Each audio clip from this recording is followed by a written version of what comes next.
Mataji. Yeah, please go ahead. I think Krishna Prabhu உங்களுக்கு நான் admin பண்ணேனா? கொஞ்சம் ஹேண்ட் ரைஸ் பண்ணுங்க. கலைவாணி மாதாஜி எதுக்கு ஹேண்ட் ரைஸ் பண்ணிருக்காங்கன்னு தெரியலையே. மாதாஜி நான் ஸ்லோகம் வாசிக்கிறேன் மாதாஜி. அப்படிங்களா? சரி வாசிங்க. No issues. அது ஆல்ரெடி பண்ணிட்டீங்க. பண்ணிட்டேனா? Okay, no problem. நான் பண்ணேனான்னு எனக்கு ஞாபகம் இல்லை. Okay, very nice to hear Mataji. Kalaivani Mataji. Thank you Mataji. Thank you. At least வருவீங்க இல்லைங்களா நீங்க கண்டினியூஸா? You will be there Mataji. Okay, no issues actually. Okay, இன்னைக்கு நாம பார்க்க போறது டிரான்சென்டென்டல் நாலேஜ் அப்படின்றது அறிவின் யோகம், ஞானம். ஞானத்தை பற்றி, ஞான யோகம், கர்ம ஞான யோகத்தை பற்றி நம்ம இந்த இதுல தெரிஞ்சுக்க போறோம். நம்ம அதாவது பகவானை பற்றி தெரிஞ்சு, ஞானம் என்றால் என்ன? ஃபர்ஸ்ட் ஆஃப் ஆல் அவனுக்கு அறிவே இல்லை அப்படின்னு தான் நம்ம திட்டுவாங்க இல்லையா? ஸோ அறிவு என்பது வேறு. ஆனா நம்ம பகுத்தறிவு பத்தி வேணா நம்ம திட்டுறோம். நம்ம பிள்ளைகளையும் திட்டுவது பகுத்தறிவை பற்றி.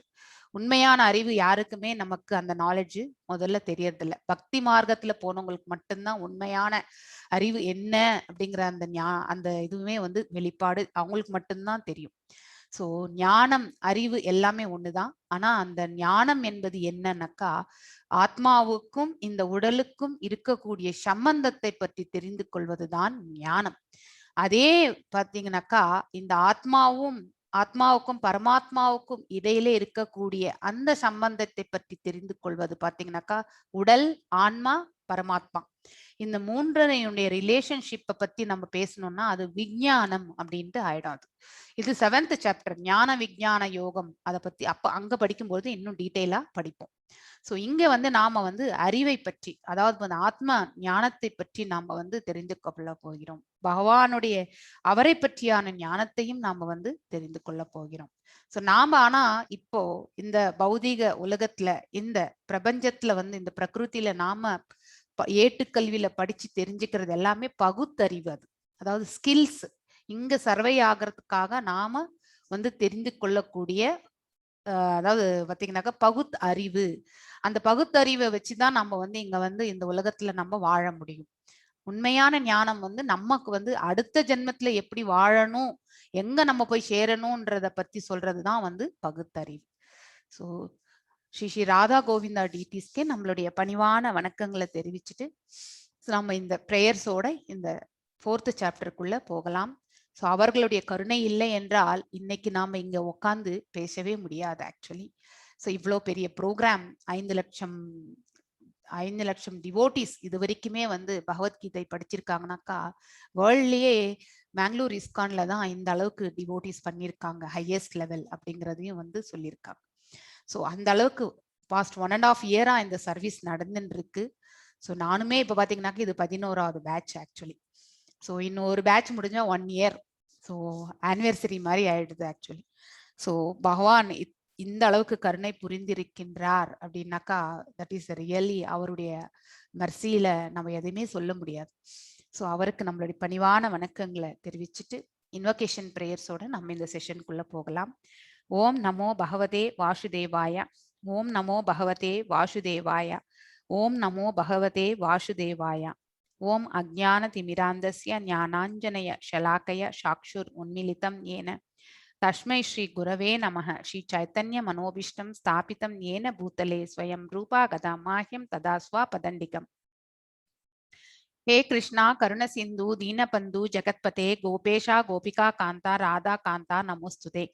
तप्त कांचन गौरंगी राधे वृंदावनेश्वरी वृषभानुसुते देवी प्रणमामि हरिप्रिये. वाञ्छकल्पदारुभ्यश्च कृपसिन्धुभ्य एव च पतितानां पावनेभ्यो वैष्णवेभ्यो नमो नमः. जय श्री कृष्ण चैतन्य प्रभु नित्यानंद श्री अद्वैत गदाधर श्री वासदि गौर भक्त वृंदा. हरे कृष्णा कृष्ण कृष्ण हरे हरे, हरे राम राम राम हरे हरे. எல்லாருக்கும் வணக்கங்கள், வந்தனங்கள். ஸோ நேத்து நாம பார்த்தது 3ஆம் அத்தியாயத்துல அதாவது துரத்தல் மற்றும் செயல்படுதல். ஸோ இது ரெண்டுத்துக்குமே கன்ஃபியூஷன். அதாவது அர்ஜுனர் பக்தி யோகத்தை கன்ஃபியூஸ், புத்தி யோகத்தை பாத்தீங்கன்னாக்கா ஞான யோகமா கருதி விட்டு அவர் கன்ஃபியூஸ் ஆயிடுறார். உண்மையிலே புத்தி யோகம் என்றால் பக்தி, ஞானம் கலந்த பக்தி. அதுதான் பாத்தீங்கன்னாக்கா புத்தி யோகம் அப்படின்றது. ஒரு வைஸ்லி பர்சனுக்கு பாத்தீங்கன்னாக்கா ஞானம் உண்டு, அதே மாதிரி பக்தியும் உண்டு. இரண்டும் கலந்ததுதான். சோ அப்ப வந்து அர்ஜுனர் கேட்கிறாரு, எனக்கு எது நன்மை ஏக்கம் வதா, அதாவது ஒன்று நிச்சயமாக நீங்க சொல்லணும் அப்படின்ற ஒரு கொஸ்டின் வைக்கிறாரு. நிஷ்காம கர்ம யோகத்தை பற்றி படித்தோம், சகாம கர்ம யோகத்தை பற்றி படித்தோம், அதுக்கப்புறம் கர்ம காண்டா மோடு எப்படின்றதையும் பத்தி நம்ம நேத்து படிச்சோம். அதுக்கப்புறம் ஒரு மகாத்மா பாத்தீங்கன்னாக்க நிஷ்காம கர்ம யோகியாக இருந்து அந்த ஞானத்தில் சமாதி நிலையை அடைந்த பிறகு பாத்தீங்கன்னாக்கா அவர் வந்து ஒரு மகாத்மாவாக கருதப்படுகின்றார்.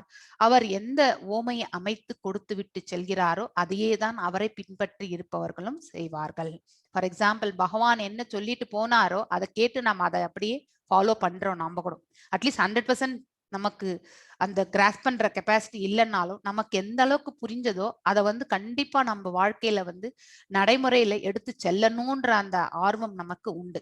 அதனால்தான் பெரியவர்கள் என்ன சொன்னாங்களோ அதை நம்ம வந்து பின்னாடியே ஃபாலோ பண்ணி போறதுதான் நம்மளுடைய இது நம்ம வழியா வர்றது. ஸோ அதே மாதிரிதான் அப்படிப்பட்ட, அதாவது எல்லாரையுமே ஃபாலோ பண்ண முடியாது. எது யார் ஒருத்தர் வந்து மகாத்மாவாக ஆகியிருக்காங்களோ அல்லது நம்ம வீட்டுல பெரியவர்கள் என்ன சொன்னாங்களோ அதை வந்து நாம வந்து ஃபாலோ பண்றோம். மிகப்பெரிய எதிரி எதுனாக்கா காமம் தான். அதாவது பாத்தீங்கன்னாக்கா லஸ்ட், மோகமாக பேராசை தான் வந்து பாத்தீங்கன்னாக்கா நமக்கு மிகப்பெரிய எதிரி. அதாவது டிசையர்ஸ், அளவிட முடியாத, அதாவது நம்மளால வந்து கட்டுப்படுத்த முடியாத இருக்கக்கூடிய அந்த ஆசைகள் தான் வந்து பாத்தீங்கன்னாக்கா காமம், மோகம் எல்லாமே. சோ அதுதான் வந்து நமக்கு இக வைரினம், மிகப்பெரிய எதிரி கூட அதுதான் அப்படின்றது வந்து நேத்து படிச்சோம். இன்னைக்கு பாத்தீங்கன்னாக்கா ஆழ்நிலையான அறிவு, அதுதான் வந்து இந்த அத்தியாயத்தினுடைய பெயர். ஆக்சுவலி டிரான்சிடென்டல் நாலேஜ் அப்படின்னு சொல்லுவோம். ஆழ்நிலை மீன்ஸ் அதாவது பாத்தீங்கன்னாக்கா ஆன்மீகம்.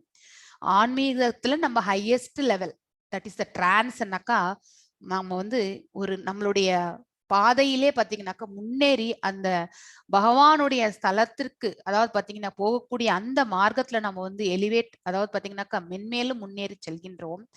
ஒரு நிலை அடையும் பொழுது, அந்த பிரம்மம் அந்த நிலையை அடையும் பொழுது பாத்தீங்கன்னாக்கா நம்மளால வந்து பகவானோட தொடர்பு ஏற்படுத்தி கொள்ள முடிகின்றது. யோகம் என்றாலே கனெக்டிவிட்டி தான், அதாவது லிங்க் பிட்வீன் ஜீவாத்மா அண்ட் பரமாத்மா. யோகாவை வந்து நம்ம எப்படி டிஃபைன் பண்ணுவோம்னாக்கா பிசிக்கல் எக்ஸசைஸ் கிடையாது, அது அஷ்டாங்க யோகங்கள். அது அதாவது பாத்தீங்கன்னாக்கா நம்ம பாடி எக்ஸசைஸ் பண்றோம் இல்லையா, அது வந்து யோகான்ட்டு நம்ம சொல்றோம். ஆனா உண்மையிலே வந்து யோகா என்பது என்னன்னாக்கா தொடர்பு, இணைப்பு அப்படிங்கிறது தான் பொருள். எதை எதோடு இணைக்கின்றது அப்படிங்கறது வந்து தெரிஞ்சுக்கணும். நம்ம ஜீவாத்மாவை பரமாத்மாவோடு இணைப்பது தான் வந்து யோகம் அப்படிங்கறது வந்து நம்ம தெரிஞ்சுக்கணும். கிருஷ்ணரை பற்றிய ஆழ்நிலை அறிவு, அதாவது பாத்தீங்கன்னாக்கா விஞ்ஞானத்தை பற்றி பேசுறது ஆக்சுவலி. சோ பகவானை பற்றி நாம வந்து தெரிந்து கொள்ள போகின்றோம். சோ அதாவது பாத்தீங்கன்னாக்கா அவர் எப்ப இந்த பகவத்கீதை இப்ப மட்டும்தான் அர்ஜுனருக்கு தான் மட்டும் சொன்னாரா, இல்ல இதுக்கு முன்னாடி எப்பொழுது பேசப்பட்டது, சோ யாரிடம் பேசப்பட்டது, இது எல்லாத்தையுமே வந்து நாம வந்து தெரிஞ்சுக்கணும். பிரம்மா என்பவர் யார்? பிரம்மா வந்து ஃபர்ஸ்ட் லிவிங் என்டிட்டி, அவர் தான் வந்து பகவான் படைப்புல வந்ததே. ஹி இஸ் த ஹையஸ்ட் ஜீவாத்மா. சோ அவருக்கும் பாத்தீங்கன்னாக்கா எத்தனையோ ஒவ்வொரு அண்டம் படைக்கும் பொழுது ஒரு பிரம்மா வந்து படைக்கப்படுகின்றார். அவருக்கு ஆயுட்காலம் 100 ஆண்டுகள். ஆனா அந்த 100 ஆண்டுகள் வந்து அது கால்குலேஷனே வேற. சோ நம்ம ஆண்டுகளோட கிடையாது ஆக்சுவலி. நம்ம ஆண்டு, அதாவது ஒரு ஆண்டு வந்து பாத்தீங்கன்னா அவருக்கு ஒரு நாள் கணக்கு தான் அது ஆக்சுவலி. சோ அந்த அளவுக்கு வந்து பாத்தீங்கன்னாக்கா அவருடைய கால்குலேஷன்ஸ் வந்து டிஃபரெண்டா இருக்கும். அதுக்கப்புறம் பாத்தீங்கன்னாக்கா வர்ணாசிரம தர்மத்தை பற்றியும் நாம வந்து பார்க்க, 3 குணங்களோட சம்பந்தப்பட்ட வர்ணாசிரம தர்மத்தை பற்றியும் நாம பேச போகின்றோம். கர்ம யோகத்துல வந்து பாத்தீங்கன்னாக்கா 3 விதமான இது டிஃபரெண்ட் கேட்டகரிஸ். ஒண்ணு வந்து கர்மி, அதாவது பாத்தீங்கன்னாக்கா தனக்குன்னு விதிக்கப்பட்ட கடமைகளை செய்பவர்கள் வந்து பாத்தீங்கன்னாக்கா கர்மிகள். அதுக்கப்புறம் வந்து பாத்தீங்கன்னா அகர்மீஸ் அப்படின்னாக்கா அவர்கள் வந்து எதையுமே பக்தி தொண்டுல இருந்து செய்யக்கூடியவர்கள், அனைத்து செயல்களையுமே பாத்தீங்கன்னாக்கா பகவானுடைய கைங்கரியம் நினைச்சிட்டு செய்யறவங்க. நெக்ஸ்ட் வந்து விகர்மீஸ், அதாவது பாத்தீங்கன்னாக்கா தடை செய்யப்பட்ட செயல்கள் அனைத்தும் செய்பவர்கள், அப்படிப்பட்டவர்கள் வந்து விகர்மீஸ். இந்த 3 விதமான இது அவர்களுடைய குவாலிட்டிஸ் எல்லாம் என்னன்னு பார்க்க, இயல்புகள் எல்லாம் என்னன்னு பார்க்க போறோம். தியாகங்கள், அதாவது பாத்தீங்கன்னாக்கா ஆழ்நிலைக்கு அறிவுக்கு வழிவகுக்கும் தியாகங்கள், சாக்ரிஃபைசஸ். அதாவது ஒரு யோகி, ஞானி இவங்க எல்லாமே பாத்தீங்கன்னாக்கா அவங்கவுங்க ஒரு பயிற்சி செய்வாங்க இல்லையா. சோ அதை பற்றி வந்து பாத்தீங்கன்னாக்கா 25வது ஸ்லோகத்துல இருந்து 33வது ஸ்லோகம் வரைக்குமே கவர் ஆகுது. சில பேர் கட்டுப்படுத்தப்பட்ட மனமெனும் நெருப்புல பாத்தீங்கன்னாக்கா தன் புலன்களை எல்லாம் அடக்கி தியானத்துல வந்து முன்னேறி செல்வார்கள். சில பேர் பாத்தீங்கன்னாக்கா பக்தி மார்க்கத்துல போயிட்டு பகவான் கைங்கரியத்துல வந்து எல்லாத்தையுமே ஈடுபட்டு செய்வாங்க. ஸோ ஒவ்வொருத்தர் ஒரு ஒரு விதம் எடுத்துக்கிறது ஆக்சுவலி. ஸோ அந்த மாதிரி பார்க்கும் பொழுது பாத்தீங்கன்னாக்கா ஞானத்தை விருதி செஞ்சுக்குவாங்க சில பேர் தியானத்தை வந்து மேன்மையா எடுத்துட்டு போவாங்க. ஸோ இந்த மாதிரி இந்த தியானம் அதுல போறவங்க பாத்தீங்கன்னாக்கா எல்லா யோகங்களுமே பாத்தீங்கன்னாக்கா பக்தியில போயிட்டு தான் நிக்கணும். பக்தியில போய் சங்கமம் ஆகணும். கல்மினேட்ஸ்னாக்கா முடிவுறுதல். ஸோ இட் எண்ட்ஸ் இன் த பக்தி. அந்த பக்தியில போயிட்டு முடிவு அடையவில்லை என்றால் அவங்க அது வந்து மீண்டும் இந்த உலகத்திற்கு திரும்பி வரக்கூடிய பரிஸ்திதிக்கு தான் அவங்க வருவாங்க. அதனால்தான் எந்த ஒரு யோகமுமே பக்தியில போயிட்டு கலக்கணும். இந்த கீதையினுடைய குறிக்கோளே என்னன்னாக்கா பகவானுக்கு நாம இந்த பிரபஞ்சத்துல வந்ததே பகவானுக்கு பக்தி செய்யறதுக்கு தான். இதை நம்ம எந்த சம்பிரதாயத்துல போய் கேட்டாலுமே சொல்லுவாங்க. டிஃபரெண்ட் சம்பிரதாயத்தை பத்தி நம்ம இன்னைக்கு படிப்போம். நம்ம வந்து ஆழ்நிலை அறிவின் சுருக்கம், அதாவது சம்மரி, டிரான்ஸ்டென்டல் நாலேஜை பத்தி ஒரு சம்மரியும் நாம இங்க படிப்போம். ஸோ பகவான் பாத்தீங்கன்னா பகவத்கீதையின் வரலாறு இப்போ ஆக்சுவலி கலைவாணி மாதாஜி வாசிக்கிறேளா? அன்மியூட் பண்ணி மாதாஜி. ஓகே மாதாஜி. ஓம் நமோ பகவதே வாசுதேவாய. ஸ்ரீ பகவான் உவாச்ச இமம் விவஸ்வதே யோகம் प्रोक्तवान् अहम् अव्ययम् विवस्वान् मनेव प्रह मनुर ईश्वाहवे प्रवीत. हरे कृष्णा. சோ பகவான் சொல்றாரு அழிவற்ற இந்த யோக விஞ்ஞானம், அதாவது பகவத்கீதையை வந்து பாத்தீங்கன்னாக்கா யோக விஞ்ஞானமாக கருதப்படுகின்றது. இது 18 புராணங்களுடைய சாராம்சம் அப்படிங்கிறது, அனைத்து வேதங்களினுடைய சாராம்சமும் இதுதான் அப்படிங்கிறதையும் நம்ம முன்னாடியே படிச்சிருக்கோம். சோ இந்த அற்புதமான இந்த யோக விஞ்ஞானத்தை வந்து முதலில் பகவான் யாருக்கு கூறினார், எப்பொழுது கூறினார், எல்லாத்தையுமே நம்ம படிக்க போறோம். ஹிஸ்டரி, வரலாறு, பகவத்கீதையினுடைய வரலாறை தான் இப்ப நம்ம படிக்க போறோம். சோ நான் சூரிய தேவனான விவஸ்வானுக்கு உபதேசித்தேன். அதாவது இது சத்தியயுகம் முடிஞ்சு திரேதாயுகம் ஆரம்பிக்கும் பொழுது ரகுவம்சம், அதாவது சூரிய வம்சத்துல, சோ அந்த வம்சத்துல வந்து பாத்தீங்கன்னா ஃபர்ஸ்ட் சூரிய தேவன், சூரியன் ஒவ்வொரு யுகத்துக்கும் பாத்தீங்கன்னாக்கா சூரிய தேவனுக்கு வந்து டிஃபரெண்ட் நாமங்கள் உண்டு. அந்த நாமம் பாத்தீங்கன்னாக்கா அப்போ வந்து பாத்தீங்கன்னாக்கா விவஸ்வான் அப்படிங்கிறது அவருடைய நாமம், திருநாமமாக இருந்தது. சோ அவருக்கு வந்து பாத்தீங்கன்னாக்கா நம்ம பகவான் வந்து இந்த யோக விஞ்ஞானத்தை வந்து உபதேசித்தார். சோ விவஸ்வான் என்ன பண்ணார், அவருடைய பிள்ளையான மனித குல தந்தையான மனுவுக்கு வந்து இந்த யோக விஞ்ஞானத்தை வந்து முறையாக கொடுத்தார். அவரும் ரகுவம்சத்துல வந்தவர் தான். மனு என்ன செஞ்சாருன்னாக்கா தன்னுடைய பிள்ளையான இக்ஷ்வாகு மன்னனுக்கு வந்து இந்த பகவத்கீதையின் அந்த அற்புத விஞ்ஞானத்தை வந்து மீண்டும் உபதேசித்தார். சோ இவ்வாறாக பாத்தீங்கன்னாக்கா த செயின்ட்லி கிங்ஸ், அதாவது பாத்தீங்கன்னாக்கா அறம் தெரிந்த, அதாவது பாத்தீங்கன்னாக்கா பக்தியில இருந்த அந்த ஆளுமையில இருந்த அந்த அரசர்கள் பாத்தீங்கன்னாக்கா இது வழியாக எடுத்துட்டு வந்தாங்க. சோ ராமர் வந்து திரேதாயுகம் வந்து முடிஞ்சு அதாவது அவர் கிளம்பும் பொழுது பாத்தீங்கன்னாக்கா, அதாவது துவாபர யுகம் வந்து ஸ்டார்ட் ஆகும் பொழுது பாத்தீங்கன்னாக்கா மீண்டும் அந்த யோகம், அதாவது வாட் எவர் த பகவத்கீதா, இந்த ஞான விஞ்ஞானத்தை வந்து இந்த யோக விஞ்ஞானத்தை வந்து பாத்தீங்கன்னா பகவான் கொடுத்த அந்த யோக விஞ்ஞானம் பாத்தீங்கன்னாக்கா அங்கேயே வந்து பாத்தீங்கன்னாக்கா கட் ஆயிடுச்சு. ஆக்சுவலி அது வந்து தொடரவே இல்லை. அது அந்த துவாபர யுகம் ஆன பிறகு கண்டினியூவேஷன் இல்லாம போயிடுது. அதுதான் வந்து இப்ப நம்ம பாக்குறது. செகண்ட் ஸ்லோகம் வாசிங்க மாதாஜி. ஏவம் பரம்பரா பிராப்தம் இமம் ராஜர்ஷயோ விதுஹு சகாலே நேஹ மகதா யோகோ நஷ்ட பரந்தபா. சோ உன்னதமான இந்த விஞ்ஞானம் சீடர்களின் சங்கிலி தொடர்பாக மூலமாக பெறப்பட்டு, எதுக்குமே வந்து பாத்தீங்கன்னாக்கா அந்த டிசிப்ளிக் சக்சஷன் சொல்லுவாங்க, குரு பரம்பரை வழியாக வர்றது, அது வரணும் ஆக்சுவலி. சோ அந்த இதுல வந்தாதான் நம்ம வந்து கண்டினியூஸா கடைசி வரைக்குமே எடுத்துட்டு போக முடியும். ஆனா அது அந்த கண்டினியூவேஷன் வந்து பாத்தீங்கன்னாக்கா துவாபர யுகம் வரும்பொழுது அந்த கண்டினியூவேஷன் கண்டினியூ ஆகல. அவ்வாறே புனிதமான மன்னர்களால், செயின்ட்லி கிங்ஸ், அதாவது புனிதமான மன்னர்களால் பாத்தீங்கன்னாக்கா உணரப்பட்டு அதை வந்து ஃபாலோ பண்ணிட்டு இருந்தாங்க. ஆனால் காலப்போக்கில் ஈவன் ஜனகர் முதலான மன்னர்கள் கூட இதை வந்து ஃபாலோ பண்ணியிருக்காங்க.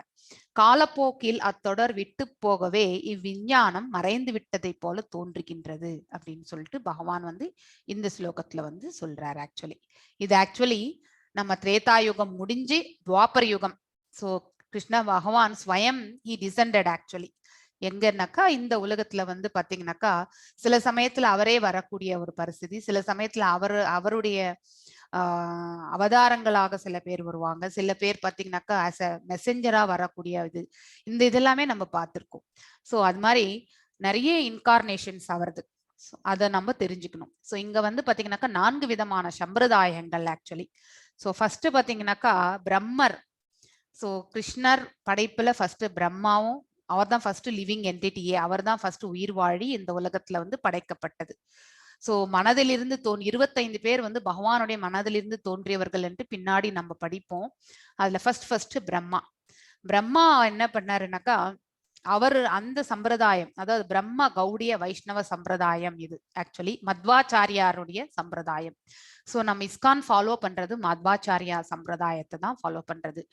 நீங்க அந்த புக்கு பாத்தீங்கன்னாக்கா, பகவத்கீதா ஆசிட்டிஸ் உண்மை உருவில் புக் ஓபன் பண்ணீங்கன்னாக்கா, முன்னுரையில பாத்தீங்கன்னாக்கா அந்த லாஸ்ட் பேராகிராஃப் பாத்தீங்கன்னா எத்தனை குருமார்கள் இருந்தார்களோ அத்தனையும் பேர்கள் இருக்கும்.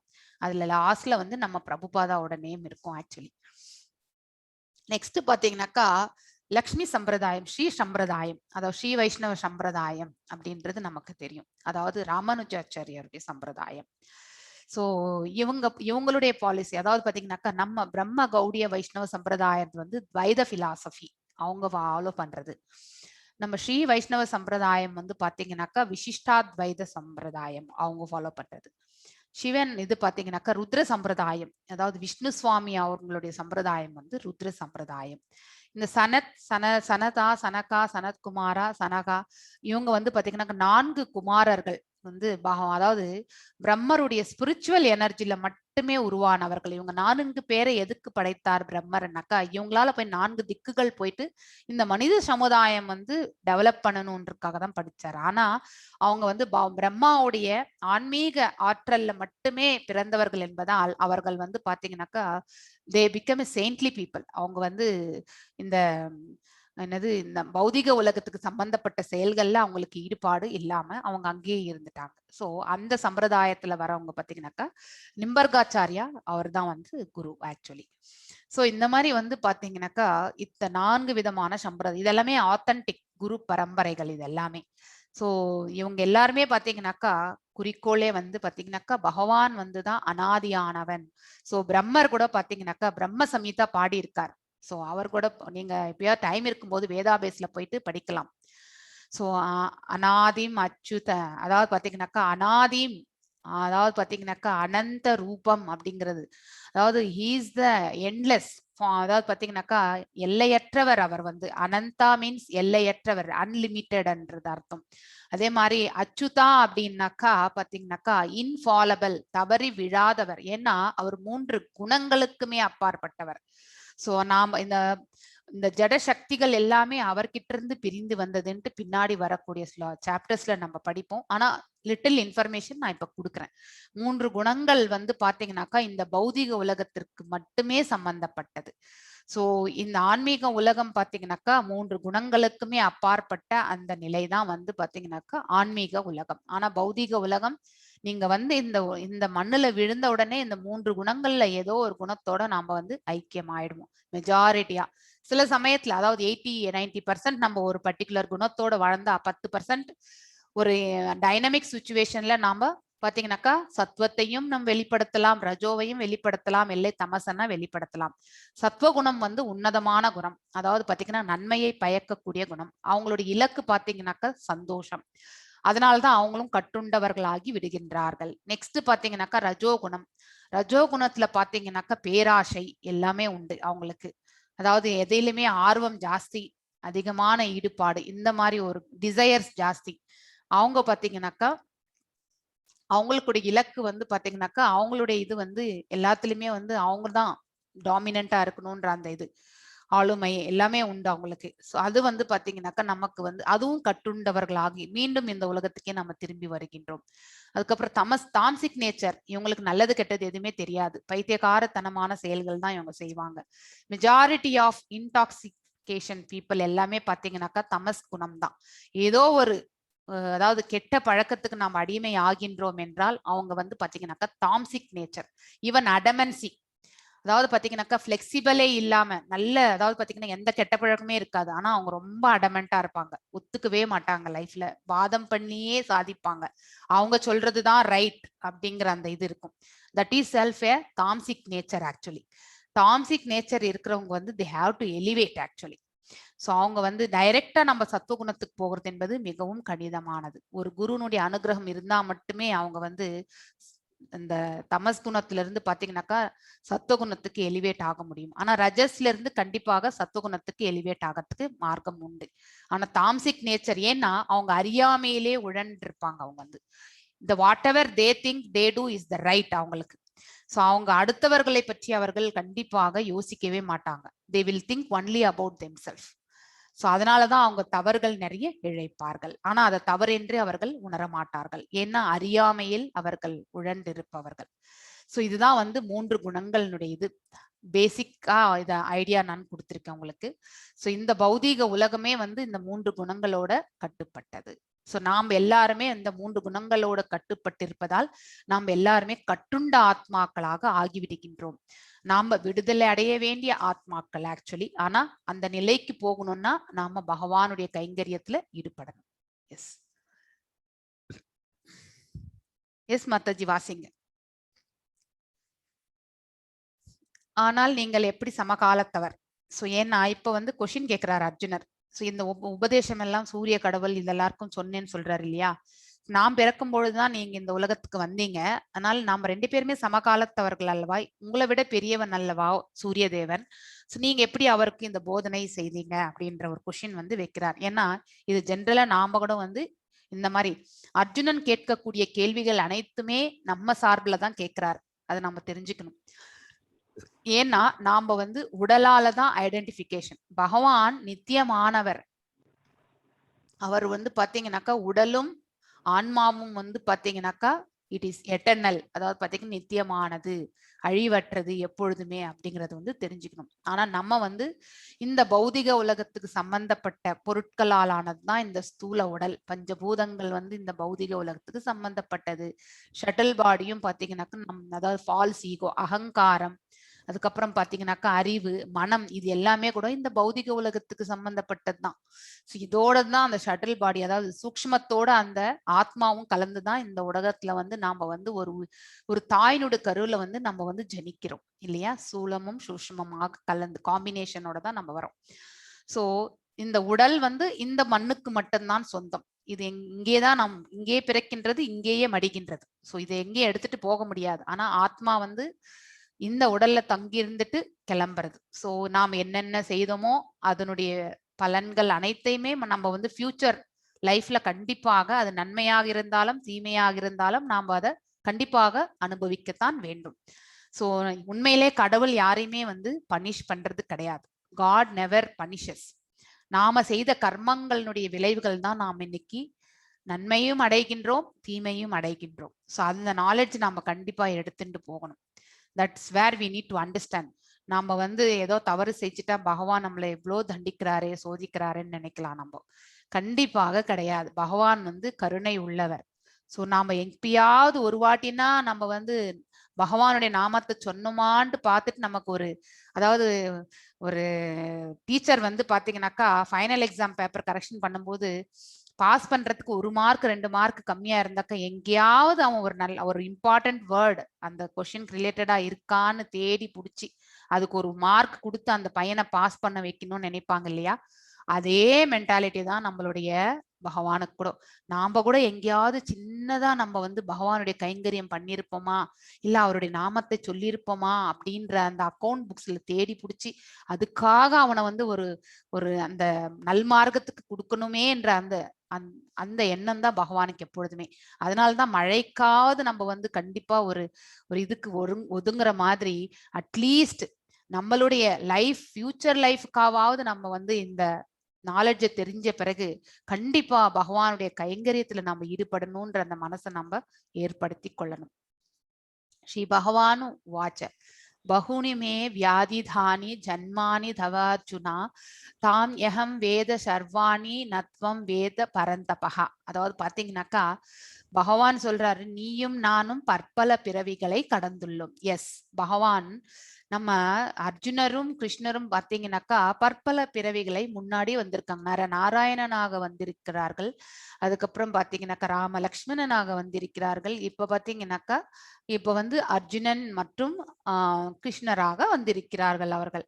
இன்னும் ஃபியூச்சர்லயும் வருவேன் அப்படிங்கிறதையும் சொல்றாரு. என்னால் அவை எல்லாவற்றையும் நினைவில் கொள்ள முடியும். எப்படி நினைவில் கொள்ள முடியும் என்றால், ஈஸ் த அனாதி. எல்லாரை விட வயதுல மூத்தவர் நம்ம பகவான் தான்.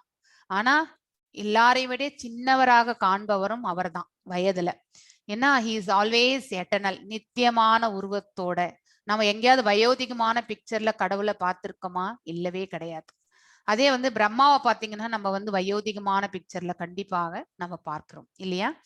சோ அதே மாதிரிதான் நம்ம வந்து ஹி இஸ் த ஹையஸ்ட் ஜீவாத்மா. பிரம்மா இஸ் த ஹையஸ்ட் ஜீவாத்மா. ஸோ இன்னும் 50 இயர்ஸ் ஆயிடுத்து. இன்னும் 50 இயர்ஸ் வந்து இருப்பார் அவர் வந்து. அப்புறமா தான் இந்த கலியுகம் முடிஞ்சு மீண்டும் சத்தியயுகம் என்பது தோன்றும். உலகம் என்பது கல்கி அவதாரம் வந்து முடிவுறும் பொழுது மீண்டும் வந்து சத்தியயுகம் தோன்றி எல்லாமே அந்த பழையபடி வந்து ஸ்டார்ட் ஆகும். So this is a cycle. It has to go undergo. So என்னால் அவை எல்லாவற்றையும் நினைவில் கொள்ள முடியும். ஆனால் உனக்கு அது முடியாது. ஏன்னா இவருக்கு வந்து ஆன்ம ரூபம் மட்டும்தான் வந்து நித்தியமானது. உடல் என்பது அழியக்கூடியது. எஸ், இங்க பாத்தீங்கன்னாக்கா பிரம்மாவுடைய ஆயுள் காலம் அது எப்படி கால்குலேஷன் பண்றது? இப்ப வந்து காலமும் மரணமும் அனைத்து ரூபமே பகவான் தான் அப்படிங்கறத வந்து நாம தெரிஞ்சு கொள்ள வேண்டும். நாம இருக்கிறது கலிகாலம். கீழே பாட்டுல பாருங்க, கலிகாலம் 4,32,000 ஆண்டுகள். அதையே 2 மடங்காக எடுத்துக்கொள்ளும் பொழுது அது துவாபர யுகம். நெக்ஸ்ட் பாத்தீங்கன்னாக்கா கலியுகத்தினுடைய 3 மடங்கு வந்து பாத்தீங்கன்னாக்கா திரேதா யுகம். அதுக்கப்புறம் வந்து கலியுகத்தினுடைய 4 மடங்கு வந்து பாத்தீங்கன்னாக்கா சத்தியயுகம். 4 + 3 7, 7 + 2 9. அதுக்கப்புறம் கலியுகம் ஒரு பங்கு 10. சோ இது வந்து 10 மடங்கு கலியுகம் வந்து ஒரு திவ்ய யுகம் அப்படின்னு சொல்லுவாங்க ஆக்சுவலி. சோ அந்த ஒரு திவ்ய யுகம் பாத்தீங்கன்னாக்கா இப்ப 4,32,000 ஆண்டுகள் இன்ட்டு 10 போட்டோம்னாக்கா ஒரு திவ்ய யுகம் அப்படின்னு சொல்லுவோம். சோ எத்தனை திவ்ய யுகங்கள் வந்து ஒரு மனு ஆண்டது? டோட்டலி 14 மனுக்கள் உண்டு. இப்ப நம்ம வந்து வைவஸ்தவ மன்வந்திரை அவர் தான் ஆண்டுன்னு இருக்காரு நம்மள. இப்போ ஐ திங்க் 7th மனு, I think if I'm right. 7வது மனு இப்ப நம்ம வாழ்ந்துட்டு இருக்கிறது. சோ இந்த மன்வந்திரேஸ் பாத்தீங்கன்னாக்கா மனுனுடைய இது பாத்தீங்கன்னாக்கா அவருடைய டோட்டல் ஆயுஷ், அதாவது ஒரு மனுனுடைய ஆயுஷ் எவ்வளவுன்றது பாத்தீங்கன்னாக்கா 71 திவ்ய யுகம். அதாவது 4,32,000 இன்ட்டு 10 இன்ட்டு 72 வந்து 71 வந்து பாத்தீங்கன்னாக்கா ஒரு மனுனுடைய ஆயுள். அதையே நம்ம 14ஆல பெருக்கணும்னாக்கா ஒரு கல்பம் அப்படிங்கிறது வரும். சோ அது வந்து பிரம்மாவுடைய ஒரு பகல்.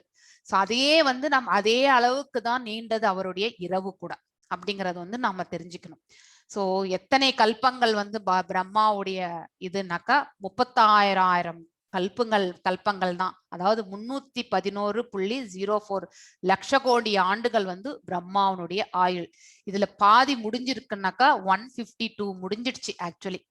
மில்லியன், அதாவது ட்ரில்லியன்ஸ் சொல்லுவாங்க இங்கிலீஷ்லனாக்கா. சோ 153 ட்ரில்லியன்ஸ் ஆண்டுகள் முடிந்து விட்டது. இன்னும் 153 ட்ரில்லியன்ஸ் ஆண்டுகள் இருக்கு அவருடைய ஆயுட்காலம். ஒரு பிரம்மானுடைய ஆயுட்காலம் இது. சோ இது வந்து பாத்தீங்கன்னாக்கா calculations, just for your knowledge நீங்க இதை தெரிஞ்சுக்கலாம். சோ இது பிரம்மாவுடைய ஆயுள் ஆல்ரெடி நான் சொன்ன மாதிரி பாதி முடிஞ்சது அப்படின்னு சொன்னாக்க இந்த மாதிரி கால்குலேஷன்ஸ் பண்ணும்போது இத்தனை ஆண்டுகள் வரும். ஜஸ்ட் எல்லாமே மேத்தமெட்டிக்கல் கால்குலேஷன்ஸ். 6 மன்வந்திரங்கள் முடிஞ்சது, அதனால எவ்வளவு முடிஞ்சதுன்றதுக்கான கால்குலேஷன் இது ஆக்சுவலி. ஸோ நெக்ஸ்ட் 4 யுகங்கள்ல பாத்தீங்கன்னாக்கா 27 சுழற்சிகள் நடக்கின்றது. ஸோ அதோட மல்டிப்ளை பண்ணும்பொழுது 116.64 மில்லியன் இயர்ஸ் ஆக்சுவலி. சத்திய திரேதா துவாபம் ஆல்ரெடி 9 மடங்கு முடிஞ்சது. இப்போ ஒரே ஒரு மடங்கு கலியுகத்தினுடைய ஒரு மடங்கு நடந்துட்டு இருக்கு. ஸோ இத்தனை மில்லியன் ஆண்டுகள் முடிந்தது. கலியுகத்துல ஆல்ரெடி பாத்தீங்கன்னாக்கா 5000 ஆண்டுகள் பிளஸ் முடிந்து விட்டது. பிரம்மாவுடைய ஆயுள் வந்து இது எல்லாத்தையுமே நம்ம ஆட் பண்ணி இதோட ஆட் பண்ணும்போது இத்தனை ட்ரில்லியன் இயர்ஸ் முடிந்து விட்டது அப்படிங்கிறது வந்து மிச்சம் இருக்கிறது இவ்வளோ. அதுல பாதி என்ன இருக்கோ அதுதான் நம்ம இப்போ இன்னும் பிரம்மாவுடைய ஆயுள். மனுனுடைய ஆயுள் பாத்தீங்கன்னாக்கா 27 சுழற்சிகள். அதாவது பாத்தீங்கன்னாக்கா இப்ப ஆல்ரெடி வந்து 7 மனு, அதாவது 6 மனுக்கள் முடிந்து விட்டார்கள். இப்ப 7வது மனு நடந்துட்டு இருக்கு. 4 யுகங்கள்.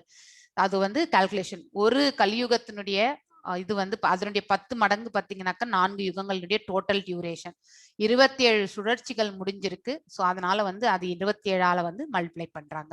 இதெல்லாமே மேத்தமெட்டிக்கல் உங்களுடைய அண்டர்ஸ்டாண்டிங்காக தான் இது சொல்றது. இதுல எந்த இதுவும் உங்களுக்கு இதை ஃபுல்லா நல்லா தெரிஞ்சுக்கணும்ன்றது இல்லை. பேசிக்கலி எப்படி இதெல்லாம் வந்திருக்குன்றதை மட்டும் தெரிஞ்சுக்கோங்க. சத்திய திரேதா 9 மடங்கு முடிஞ்சாச்சு. இப்ப கலியுகத்துல பாத்தீங்கன்னாக்கா 5117 ஆண்டுகள் வந்து முடிந்து விட்டது. ஸோ மனுவனுடைய வாழ்க்கை பாத்தீங்கன்னாக்கா எப்பத்திலிருந்து எடுத்துக்கணும்னாக்கா திரேதா யுகத்துல இருந்து தான். ஏன்னா அப்பதான் வந்து இந்த அவங்கெல்லாம் வந்தது வந்து திரேதா யுகத்துல தான். ஸோ அப்பனாக்கா நம்ம வந்து 3 மடங்கு திரேதா யுகம், 2 மடங்கு துவாபர யுகம், 5 ஆயிற்று. இப்ப அதாவது பாத்தீங்கன்னா 5 அந்த இதுல இருந்து நம்ம கால்குலேஷன்ஸ் எடுக்கிறோம். நம்ம 116 ஆல்ரெடி இந்த 4 யுகங்கள்ல பாத்தீங்கன்னாக்கா 9 சுழற்சிகள் 27 சுழற்சிகள். இந்த கால்குலேஷன் பிளஸ் இத்தனை ஆண்டுகளோட முடிஞ்சிருக்கு. அதை கால்குலேட் ஆட் பண்ணும்போது பாத்தீங்கன்னாக்கா 120 மில்லியன் இயர்ஸ் வந்து முடிந்தது. ஸோ ஒரு மனுவனுடைய வாழ்க்கை பாத்தீங்கன்னாக்கா 120 மில்லியன் ஆண்டுகள் வந்து ஒரு மனுவனுடைய ஆயுட்காலம். ஸோ அதாவது ஃபர்ஸ்ட் பாத்தீங்கன்னாக்கா 120 மில்லியன் ஆண்டுகளுக்கு முன்னாடி தான் வந்து கீதை வந்து விவஸ்வானுக்கு வந்து பகவான் சொன்னார். ஏன்னா விவஸ்வான் கிட்ட இருந்தா அவருடைய மகனான மனுவுக்கு வந்தது. ஸோ அந்த கால்குலேஷனுக்கு தான் இது வந்திருக்கிறது.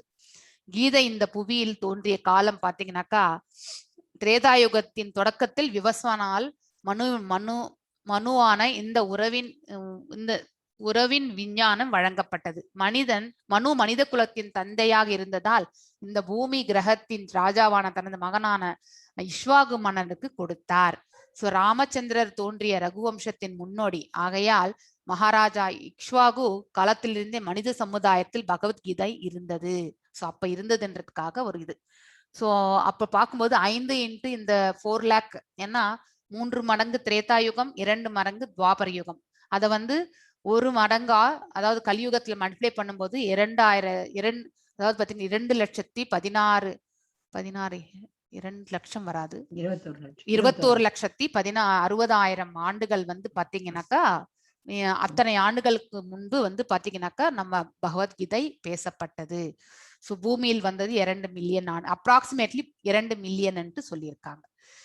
ஜஸ்ட் மேத்தமெட்டிக்கல் கால்குலேஷன்ஸ் நீங்க இது தெரிஞ்சுக்கோங்க போறோம். பிரம்மாவனுடைய ஒரு நொடி ஒரு செகண்ட் பாத்தீங்கன்னாக்கா 1,00,000 ஆண்டுகள். அதே ஒரு நிமிடம் வந்து நம்ம 60ஆல பெருக்கிட்டோம்னாக்கா 6,00,000 ஆண்டுகள். அதே மாதிரி பிரம்மாவனுடைய ஒரு மணி நேரம் வந்து பாத்தீங்கன்னாக்கா இன்னொரு வாட்டி நம்ம 60ஆல பெருக்கிட்டோம்னாக்கா இட் வில் கெட் ஆக்சுவலி இல்லைங்களா. ஒரு 60 செகண்ட் வந்து பாத்தீங்கன்னாக்கா 1 மினிட். ஸோ 60 மினிட் வந்து பாத்தீங்கன்னாக்கா 1 மணி நேரம் அப்படிங்கிறது நிமிடத்துக்கு 60 seconds equal to 1 minute and 60 minutes equal to 1 hour. அந்த மல்டிப்ளிகேஷன்ல தான் இதை எடுத்து போயிருக்காங்க. ஒரு நாளுக்கு வந்து இந்த 36x24 போட்டோம்னாக்கா 24 ஹவர்ஸ் இல்லையா, அதே மாதிரிதான் போட்டாக்கா இந்த மாதிரியான இத்தனை ஆண்டுகள் வந்து வரும். ஒரு நாள் இத்தனை ஆண்டுகள் பிரம்மாவுடையது அப்படிங்கறது வந்து நம்ம தெரிஞ்சுக்கணும். எஸ் வாசிக்கிட்டீங்களா மாதாஜி? இருக்கா? Okay, thank you. வாசிக்கிட்டீங்களா மாதாஜி? வாசிங்கம்மா. அஜோத்பீசன் அவ்யாத்மா அவ்யயாத்மா பூதானாம் ஈஸ்வரோ பீசான் பிரகிருதிம் ஸ்வாம் அதிஷ்டாய சம்பவாம்ய ஆத்மாயா. எஸ், பகவான் இந்த ஸ்லோகத்துல எவ்வளவு அழகா விளக்குகின்றார். ஈஸ்வர பரம கிருஷ்ணஹ சச்சிதானந்த விக்கிரக அநாதிராதிர் கோவிந்தஹ சர்வகாரிய காரணம். அதாவது பாத்தீங்கன்னாக்கா அவர் வந்து பிறப்பற்றவர், அனாதி.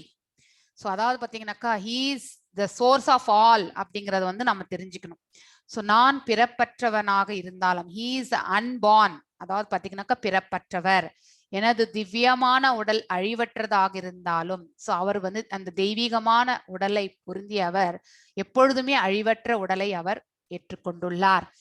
உயிர்வாழிகள் அனைவருக்கும் நானே இறைவனாக இருந்தாலும் அனைத்து உயிர்களுமே அவரிடமிருந்தே பிறந்து வந்திருக்கின்றது.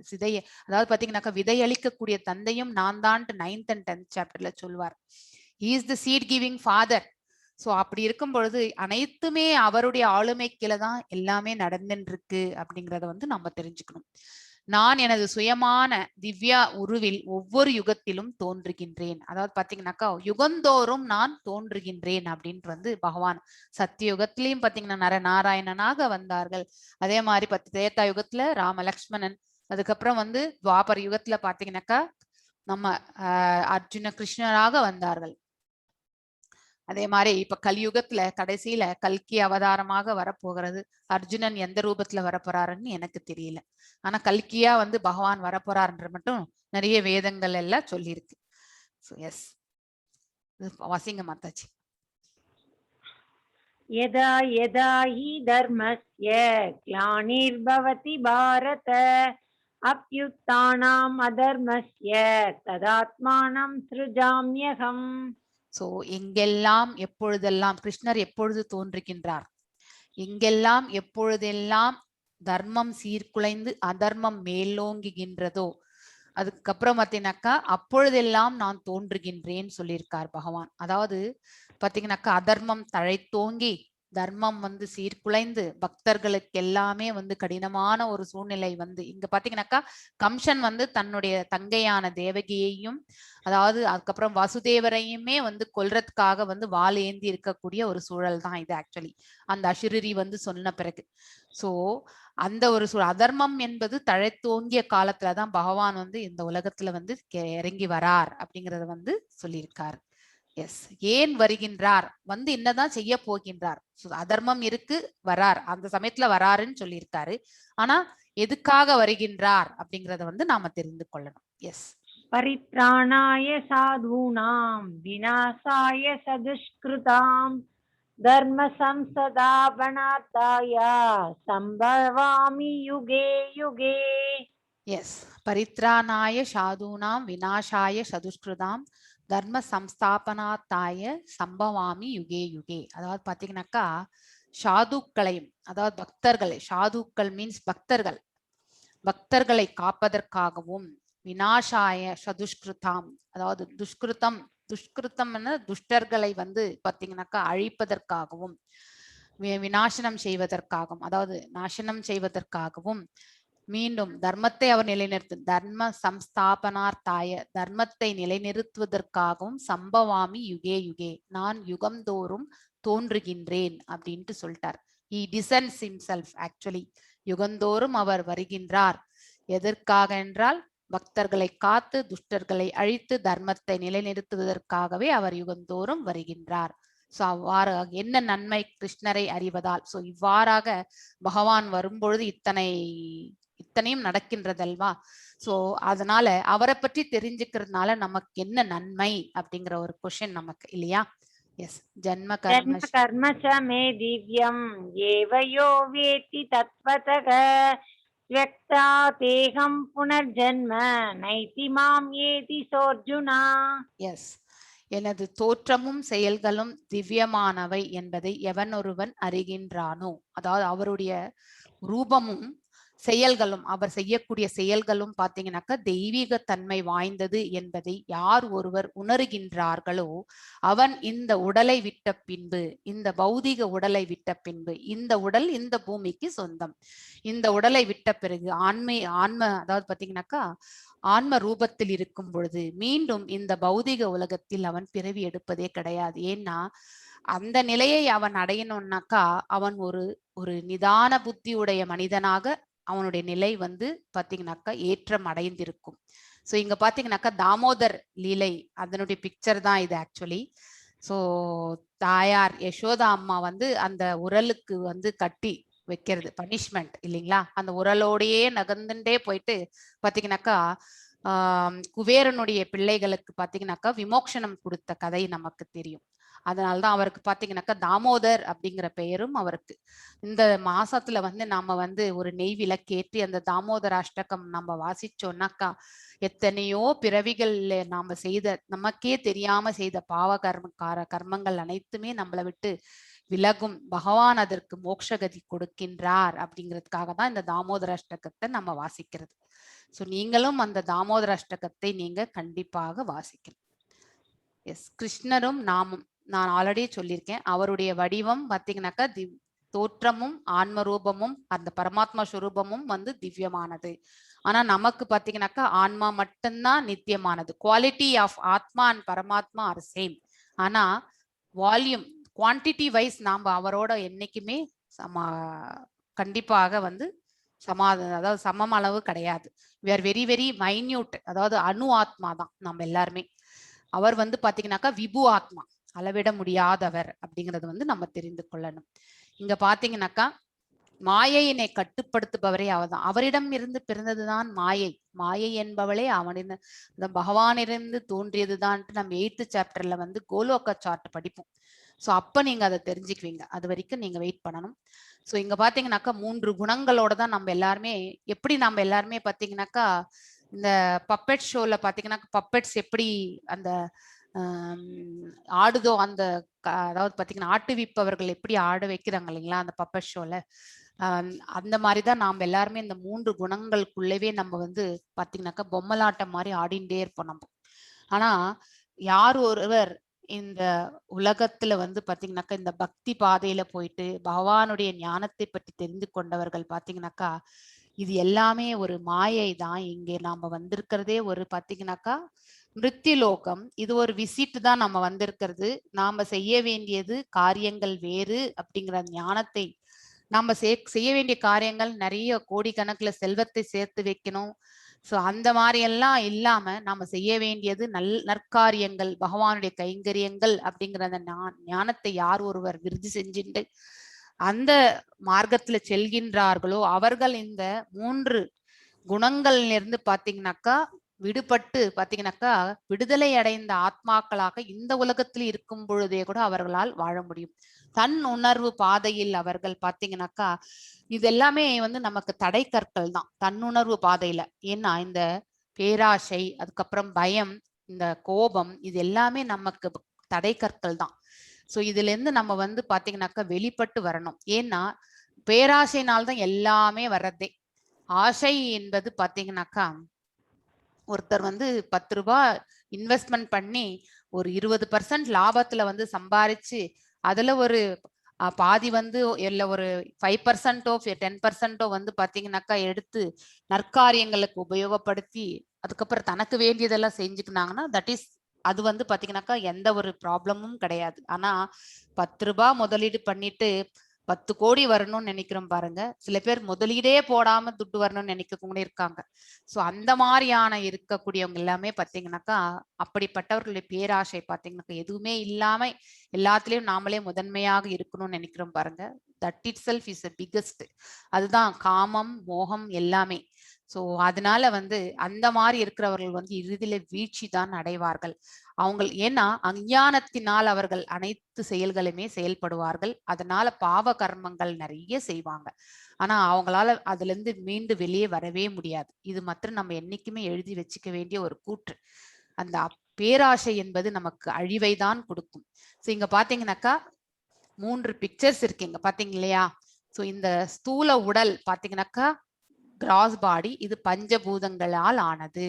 நம்ம உடல் பாத்தீங்கன்னாக்கா மண்ணுக்கு மண்ணுக்கு சம்பந்தம் உடையது. அதுக்கப்புறம் பாத்தீங்கன்னா இந்த உடல்ல ஓடக்கூடிய இது பாத்தீங்கன்னாக்கா ரத்தம் வந்து பாத்தீங்கன்னாக்கா ஜலத்துக்கு ஒப்பிடப்படுகின்றது, அதாவது நீருக்கு. நெக்ஸ்ட் நம்ம சுவாசம் பண்றது வந்து இந்த பிராணாயாமா பண்றோம் இல்லையா? சோ அந்த சுவாசம் வந்து பாத்தீங்கன்னாக்கா வாயுவுக்கு ஒப்பிடப்படுகிறது. அதே மாதிரி பாத்தீங்கன்னாக்கா நம்ம அக்னி வந்து பாத்தீங்கன்னாக்கா நம்ம வயிற்றுல ஜீரணமாகக்கூடிய அதனால அதாவது ஹீட், அதாவது டைஜஷன் வந்து பாத்தீங்கன்னாக்கா ஆகிறது வந்து வெப்பத்தினாலதான். சோ அந்த ஜீரண சக்தியே வந்து பாத்தீங்கன்னாக்கா பரமாத்மா ஸ்வரூபம் தான். அந்த அக்னி வந்து பரமாத்மா ஸ்வரூபம், அதையும் நாம தெரிஞ்சுக்கணும். அதுக்கப்புறம் வந்து இந்த உடல்ல எங்கேயாவது வெற்றிடம் என்று இருந்தால் அது ஆகாயத்துக்கு சம்பந்தப்பட்டது. சோ இதுதான் வந்து ஸ்தூல உடல். இங்கேயே பிறக்கின்றது. 24 பண்புகளோட சேர்ந்ததுதான் இந்த ஸ்தூல உடல். 13th சாப்டர்ல நல்ல டீட்டெயிலா படிப்போம் நம்ம. சோ அதனால அதை பத்தி இப்ப நீங்க வருத்தப்பட வேண்டாம். நெக்ஸ்ட் பாத்தீங்கன்னாக்கா ஷட்டில் பாடின்னு சொல்லுவாங்க. இது சூக்ஷ்ம உடல். இது வந்து எதோட ஒட்டின்னு இருக்கும்னாக்கா இந்த ஆன்மாவோட ஒட்டின்னு இருக்கும். இந்த உயிர் போகும்பொழுது இந்த சூக்ஷ்ம உடலும் இந்த ஆத்மாவோட தான் வெளியேறி சென்று விடும். இந்த சூக்ஷ்ம உடல்ல என்னென்ன இருக்குன்னாக்கா இந்த அதுக்கு ஞானேந்திரியங்கள், அதாவது பாத்தீங்கன்னாக்கா சென்சஸ், புலன்கள், அதுக்கப்புறம் பாத்தீங்கன்னாக்கா மனது, அதுக்கப்புறம் வந்து அறிவு. இது மூணுமே கலந்ததுதான் இந்த சூக்ஷ்மம். இந்த சூக்ஷ்மத்தோட இந்த ஆத்மாவும் ஒட்டின்னு இருக்கிறது, ஆக்சுவலி ஸ்பிரிட் சோல்னு சொல்லுவாங்க.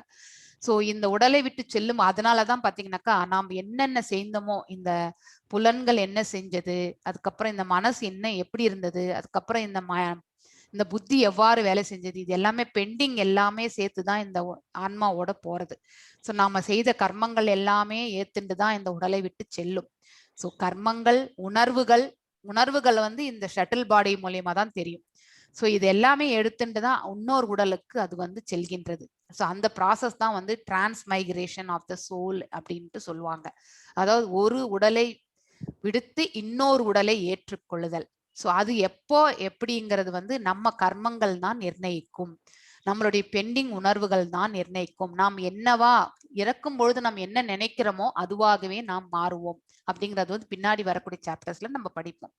சோ அதே மாதிரி வந்து பாத்தீங்கன்னாக்கா நாம என்ன கர்மங்கள் எல்லாம் செஞ்சோமோ அதுக்கேற்ற மாதிரிதான் இந்த கண், காது, மூக்கு எல்லாமே வந்து பாத்தீங்கன்னாக்கா சில பேர் பிறவியிலேயே வந்து சிலது எல்லாமே வந்து ப்ராப்ளமேட்டிக்கா வந்து பிறக்கக்கூடிய இது இருக்கும். அது எல்லாமே முன் ஜென்மத்தினுடைய கர்ம விளைவுகள் தான். அது நம்ம தெரிஞ்சுக்கணும். ஆனா இந்த ஜென்மத்துல அவங்க ரொம்ப நல்லவங்களா இருப்பாங்க. ஆனா முற்பிறவில அவர்கள் செய்த கர்மங்கள் வந்து அதனுடைய அதை அனுபவிக்கணும்னா இந்த உலகத்துல வந்து அதை வந்து we have to, எதையுமே நம்ம ஒண்ணு விதைத்தால் அது அது வளர்ந்து அறுவடை ஆகிற வரைக்கும் நம்ம அது வந்து விடணும் இல்லையா?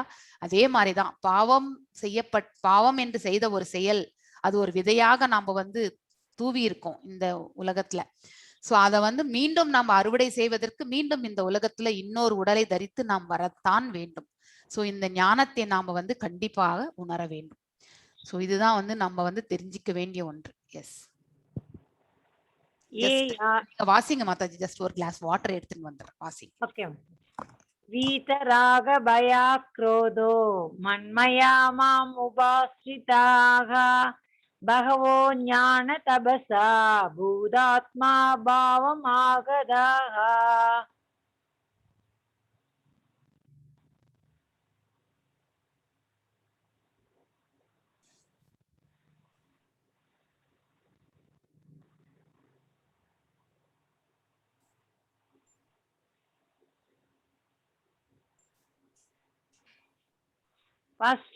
மாதாஜி.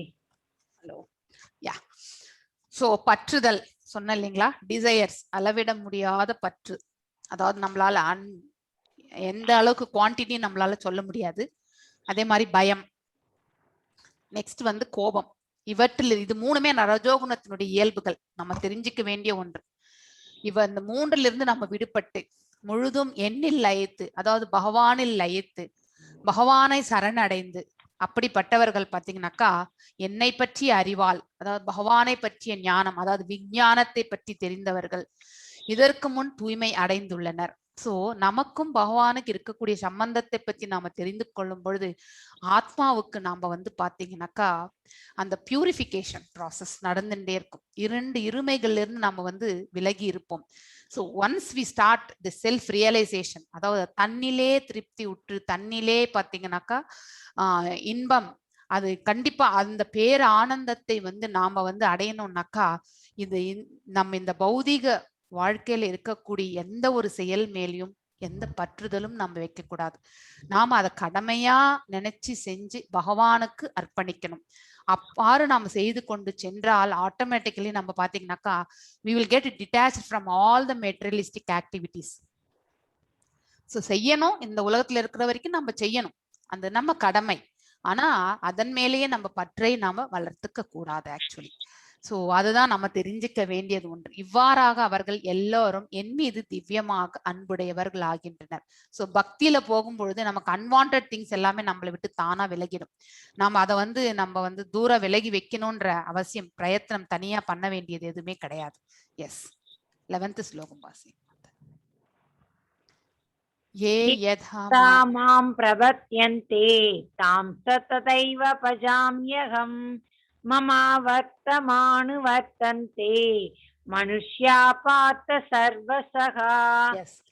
இது ரொம்ப அற்புதமான ஒரு ஸ்லோகம். நாம பகவானிடத்தில் எந்த அளவுக்கு பக்தி நம்பிக்கை வைத்து அவரை நாம சரணடைந்திருக்கின்றோமோ அதற்கேற்றாற் போல பகவானும் நமக்கு அருள் பாலிக்கின்றார் அப்படிங்கிறத வந்து நாம தெரிஞ்சுக்கணும். சோ நாம உலகத்துல வந்து பாத்தீங்கன்னாக்கா பக்தி என்பது பாத்தீங்கன்னா முதலில் அதுக்கு பேசிக் குவாலிட்டியே வந்து நமக்கு நம்பிக்கை. எதுவுமே ஃபார் எக்ஸாம்பிள் நம்ம ஹியூமன் ரிலேஷன்ஷிப்லே நம்ம மனித உறவுகள்லயே கூட பாத்தீங்கன்னாக்கா ஒருத்தர் மேல நம்ம நம்பிக்கை வைக்கும் பொழுது எஸ் அவன் என்ன கண்டிப்பா வந்து ஏதாவது ஒரு இக்கட்ல இருந்தாலும் என்ன காப்பாத்துவான் அப்படின்ட்டு ஒரு நம்பிக்கை அப்படின்னு ஒரு ஃப்ரெண்ட் மேலேயே நம்ம நம்பிக்கை வச்சோன்னு வச்சுக்கோங்களேன், கண்டிப்பா அந்த ஃப்ரெண்ட் வந்து ஐயோ என்னுடைய உதவியை நாடி அவன் உட்கார்ந்துருப்பானே நான் போய் தான் ஆகணும்ன்ற அந்த அந்த இது ரிலேஷன்ஷிப் நம்ம டெவலப் பண்றோம் இல்லையா, அதே மாதிரிதான் it is a natural thing. நாமளும் பகவான் கிட்ட பாத்தீங்கன்னாக்கா ஒரு ரிலேஷன்ஷிப், நாம பகவான் கிட்ட பக்தி செய்யும் பொழுது நம்ம எதையுமே ரட்சிச்சுக்கணும்னு நம்ம எதுவுமே கேட்க வேண்டியதே இல்லை. அவரே நம்மளை ரட்சிப்பார், நம்மளை சுத்தி இருக்கிறது எல்லாத்தையும் அவரே பார்த்துப்பார். அதனால அதை பத்தி எல்லாம் நம்ம வந்து கவலைப்பட வேண்டிய அவசியமே இல்லை. நம்ம கடமை என்ன அதை நம்ம செஞ்சுட்டே போயிட்டு இருந்தோம்னாக்கா ஆட்டோமேட்டிக்கலி அவர் என்ன நமக்கு என்ன நன்மையோ அது அனைத்தும் அவரே வந்து பார்த்துக்குவார். சோ அதனால நமக்கு எது நன்மை என்பது நமக்கு தெரியாது, ஆனா கடவுளுக்கு தெரியும். அந்த மட்டும்தான் நமக்கு கொடுப்பார். அது கடினமானதா ப்ரொசீஜரா இருந்தாலும் அது நமக்கு நன்மையாக இருந்தால் கண்டிப்பாக அது நமக்கு அவர் அருள் பாலிப்பார். அது நம்ம தெரிஞ்சுக்கணும். சோ நான் அனைவரும் என்னிடம் எவ்விதம் சரண் அடைகிறார்களோ அதற்கேற்றாற் போல நான் பலன் அளிக்கின்றேன் சொல்லிட்டார். இதை அண்டர்லைன் பண்ணி வச்சுக்கோங்க இந்த ஸ்லோகத்தை. எல்லாரும் இவ்விதத்தில் அனைவரும் என் வழியையே பின்பற்றுகின்றனர். சோ நாம அவருக்கு தாசனானால் அவரும் நமக்கு ஓடி வந்துருவார். அதான் நம்ம தெரிஞ்சுக்கணும். எஸ் 12th ஸ்லோகம். ஆங்ஷாந்த கர்மணாம் சித்திம் யஜந்தைஹா தேவதஹ க்ஷிப்ரமஹி மனுஷே லோகே சித்திர்பவதி கர்மஜா. எஸ், பகவானுடைய படைப்புல தான் இந்த தேவர்கள் எல்லாருமே வந்தார்கள். அனைத்து தேவர்களுடைய படைப்புகளுமே பாத்தீங்கன்னாக்கா ஒரு குறிப்பிட்ட காரியத்துக்காகவே படைக்கப்பட்டது. இப்ப வருண பகவானை படைத்தது பாத்தீங்கன்னா மழைக்காக, அக்னி பகவான், சோ வாயு பகவான் எல்லாருமே பாத்தீங்கன்னாக்கா இந்திரன், இவங்க எல்லாருமே ஃபார் சம் சர்டன் அதாவது இந்த உலகத்துல பௌதிக உலகத்தை வந்து ஆள்வதற்காகவே இவர்கள் அனைவருமே படைக்கப்பட்டவர்கள். உண்மையிலே பகவானிடத்திலிருந்து தோன்றியவர்கள். நாம எல்லாருமே பாத்தீங்கன்னாக்கா அவரிடம் இருந்து வந்தவர்கள் தான் நாம கூட. ஆனா டைரக்டான்னு சொல்ல முடியாது, அப்படியே வழி வழியா வந்தவர்கள் தான் நாம எல்லாருமே. ஆனா முதல் அந்த படைப்பு பாத்தீங்கன்னாக்கா தேவர்கள் எல்லாருமே பாத்தீங்கன்னாக்கா இந்த உலகத்தை ஆள்வதற்காகவே படைக்கப்பட்டவர்கள். There all administrative gods actually. So அவர்களை நாம வணங்குகின்றோம். ஆனா வணங்குறது தவறுது கிடையாது. ஆனா நம்ம வந்து அவர்களிடத்திலையும் நம்ம பலன் நோக்கி தான் நம்ம வந்து தவம், அதாவது மெட்டீரியலிஸ்டிக் இங்க இருக்கக்கூடிய மெட்டீரியல் நேச்சரை வந்து ஆளக்கூடியங்க, பொருள் உலகத்தை ஆள்பவர்கள் அவர்கள். நாமளும் அந்த பொருள் எக்ஸ்பெக்டேஷனோட தான் அவங்களுக்கு எல்லாமே கைங்கரியம் பண்றோம். அவர்களும் நமக்கு மகிழ்ந்து பாத்தீங்கன்னாக்கா அருள் பாலிக்கின்றார்கள். உண்மையிலே நாம் அவர்களை வணங்குவது வந்து இன்டைரக்டா பகவானுக்கு தான் போய் சேர்கின்றது. அதே மாதிரி அவர்கள் அருளக்கூடிய அந்த பலன்கள் அனைத்துமே வந்து பாத்தீங்கன்னாக்கா பகவானிடத்திலிருந்து தான், இந்த சோர்ஸ் வந்து அவர்கிட்ட இருந்து தான் வர்றது அப்படிங்கிற ஸ்லோகங்கள் நம்ம பின்னாடியும் படிப்போம். சோ பலன் தரும் செயல்களில் வெற்றியை விரும்பும் இவ்வுலக மனிதர்கள், ஏன்னா எக்ஸ்பெக்டேஷன்ஸ் இல்லையா நமக்கு ஜாஸ்தி, நமக்கு ஆசைகள் ஜாஸ்தி, எதிர்பார்ப்புகள் ஜாஸ்தி, ஏக்கங்கள் ஜாஸ்தி. சோ இது எல்லாத்தையுமே நம்ம வச்சுட்டு இருக்கும் பொழுது வெற்றியை விரும்பும், அதாவது நமக்கு ஃபெயிலியூரை வந்து ஃபேஸ் பண்ணக்கூடிய திறன் வந்து நமக்கு கிடையாது. சோ ஆனா அதாவது ஒரு சிலர் பாத்தீங்கன்னாக்கா இந்த இரட்டை மனதோடு இருக்கக்கூடிய அவர்கள் பாத்தீங்கன்னாக்கா துன்பம் வரும்போது பாத்தீங்கன்னாக்கா துவண்டு படுத்துருவாங்க. அதே வந்து வெற்றி வரும்பொழுது பாத்தீங்கன்னா அகந்தையோட வந்து அவங்களுடைய வார்த்தைகள் இருக்கும். ஏன்னா majority of people will be like this only. நம்ம எல்லாருமே, ஏன்னா நம்ம இந்த பௌதிக உலகத்துல இந்த 3 குணங்களோட நம்ம ஐக்கியம் ஆகிட்டதுனால அதுவே நம்மளோட வந்து ஐக்கியம் ஆயிடுது. ஆனா அந்த இந்த ஞானத்தை பற்றி நாம தெரிஞ்சின்ற பிறகு அந்த 3 குணங்களையும் வென்று நாம வந்து பாத்தீங்கன்னாக்கா நிர்குணவாதியாக ஆகும் பொழுது கண்டிப்பாக சந்தோஷமும் துக்கமும் சரி, இன்பம் துன்பம் வந்த போதும் சரி, வெப்பமும் குளிர் வந்த போதும் சரி, நாம எல்லாத்தையுமே வந்து தாங்கக்கூடிய அந்த மனப்பக்குவத்திற்கு தள்ளப்படுவோம். வெல் பேலன்ஸ்டா நம்ம வந்து பிஹேவியர் இருக்கும். அதுதான் வந்து பாத்தீங்கன்னாக்கா ஃபிக்ஸட் மைண்ட், அதாவது ஃபிக்ஸ்டு ஃபெய்த் அண்ட் ஃபிக்ஸட். அது நம்ம தெரிஞ்சுக்கணும், நம்பிக்கையோட திடமோட நம்ம வந்து எடுத்துட்டு செய்யறது. So will not get deviated. அந்த மாதிரி மனசுக்கு நாம வந்து தள்ளப்படுவோம். சோ இவ்வுலக மனிதேவர்கள் இவ்வுலகில் அத்தகு செயல்களுக்கு விரைவில் பலன்கள் கிடைப்பது உண்மைதான். சோ பகவான் வந்து படைத்த இந்த 4 விதமான சமுதாய பிரிவை பற்றி தான் இந்த ஸ்லோகத்துல நம்ம பார்க்க போறோம். 3 குணங்களோட 4 விதமான எஸ் चातुर्वर्णयं मया सृष्टं गुणकर्म विभागसः दस्य कर्ताराम् अभिमां वित्तै अकर्तारम् अव्ययम्. எஸ் நம்ம 3 விதமான குணங்கள் ஏற்ப, ஏன்னா இது பௌதிக இயற்கைக்கு சம்பந்தப்பட்ட குணங்கள், அவற்றின் செயல்கள் இங்க இருக்கிறது போது அதற்கேற்ற போல 4 விதமான செயல்களும் நம்ம பார்த்திருக்கோம் இல்லைங்களா? பிராமண, சத்திரிய, வைசிய, சூத்ரர்கள் இது நம்ம பார்த்திருக்கோம். இந்த 4 விதமான சமுதாய பிரிவை ஏற்படுத்தியவர் நம்ம பரமபுருஷ பகவான் அப்படிங்கிறதையும் நம்ம படிச்சிருக்கோம் இல்லையா? பகவானால் தான் ஏற்படுத்தப்பட்டதுன்னு இந்த ஸ்லோகத்திலே அவரே சொல்லிட்டு இருக்கார். இம்முறையை படைத்தவர் அவரே ஆயினும் மாற்றமற்ற என்னை செயலுக்கு அப்பாற்பட்டவனாக அறிந்து கொள். ஏன்னா ஹீஸ் எ நிர்குணவாதி, அப்போ இஸ் ஹையஸ்ட் ஆஃப் த ரெனவுன்சியேஷன். அதாவது பாத்தீங்கன்னாக்கா துறவத்திலேயே அவர் ஹையஸ்ட், நிர்குணவாதி, 3 குணங்களுக்குமே அப்பாற்பட்டவர். ஜடசக்திகள் எல்லாம் அவரிடமிருந்து பிரிந்து வந்ததை ஒழிய அவர் வந்து அந்த ஜடசக்திகளோட எந்த சம்பந்தமும் கிடையாது அப்படிங்கறத வந்து நாம் தெரிஞ்சுக்கணும். பிராமணர், சத்திரியர், வைசியர், சூத்ரர். சோ இப்போ உடல்ல வந்து பாத்தீங்கன்னாக்கா அதாவது இன்டெலிஜென்ஸை யூஸ் பண்ணி பேசுறவங்க தான் ஞானம் பற்றி பேசுபவர்கள் இல்லையா? அது தலைபாகத்தை குறிக்கின்றது இந்த உடல்ல. சோ அவர்கள் இருக்கக்கூடிய அந்த ஞானத்தை வந்து அடுத்தவர்களுக்கு போதிக்கிறார்கள். சோ அதுவும் இம்பார்ட்டன்ட். இந்த இன்டெலிஜென்ஸ் இல்லைன்னா நம்மளும் வந்து பாத்தீங்கன்னாக்கா when mind is not in a good position நம்ம வந்து கண்டிப்பாக இந்த உலகத்துல வந்து நல்முறையில் வாழ முடியாது. That is one thing. 2வது வந்து பாத்தீங்கன்னாக்கா சத்திரியர்கள், அவர்கள் வந்து பாத்தீங்கன்னாக்கா ஹிருதயம் வந்து பாத்தீங்கன்னாக்கா நல்ல ஸ்ட்ராங்கான ஒரு இது ஹார்ட். அதுக்கப்புறம் பாத்தீங்கன்னாக்கா அந்த இது நெஞ்சுரம்னு சொல்லுவாங்க இல்லையா? எதையுமே வந்து போர் புரிந்து ரட்சிக்க கூடிய அந்த தன்மை அவங்க வந்து. சோ அந்த மாதிரி ஒரு தன்மை உடையவர்கள். அதனாலதான் ஹிருதயம், இந்த ஹிருதய பார்ட் வந்து பாத்தீங்கன்னாக்கா சத்திரியர்களை குறிக்கின்றது. 3வது பாத்தீங்கன்னாக்கா உணவு. இந்த உலகத்துல நம்ம உயிர் வாழணும்னா உணவு மிகவும் முக்கியமானது. வயிறு இல்லையா? அந்த வயிற்றுக்கு என்ன தேவைப்படுறது எல்லாமே பிசினஸ் மூலியமா தான். ஒரு வியாபாரத்துலதான் நம்ம போயிட்டு ஒரு பொருளை வாங்க முடியும் இல்லையா? உணவுப் பொருட்கள் கூட நம்ம வாங்கிதான் சாப்பிடணும் இல்லையா? சோ அது வந்து பாத்தீங்கன்னா அந்த பகுதியை வந்து பாத்தீங்கன்னாக்கா வைசியர்களுக்கு ஒப்பிடப்பட்டுள்ளது. அதுக்கப்புறம் வந்து பாத்தீங்கன்னாக்கா கால் பகுதி வந்து பாத்தீங்கன்னாக்கா it is related to the சூத்ர பகுதி. இதுல எந்த பகுதியுமே வந்து பாத்தீங்கன்னாக்கா நம்மளால விட்டுட்டு வாழ முடியாது. வயிறை விட்டுட்டு கால் இருந்தாலும் ஒன்றும் பண்ண முடியாது. வயிறு மற்றும் மைண்டு, அப்புறம் அதாவது ஹிருதயம் இருந்தா மட்டும் கால் இல்லைனாலும் நம்மளால அடுத்தவங்க மேலதான் டிபெண்டன்சி. சோ ஒரு பார்ட் இல்லாம ஒரு பார்ட் வந்து கண்டிப்பாக வாழ முடியாது. எவ்ரிதிங் இஸ் இன்டர் ரிலேட்டட் இல்லையா?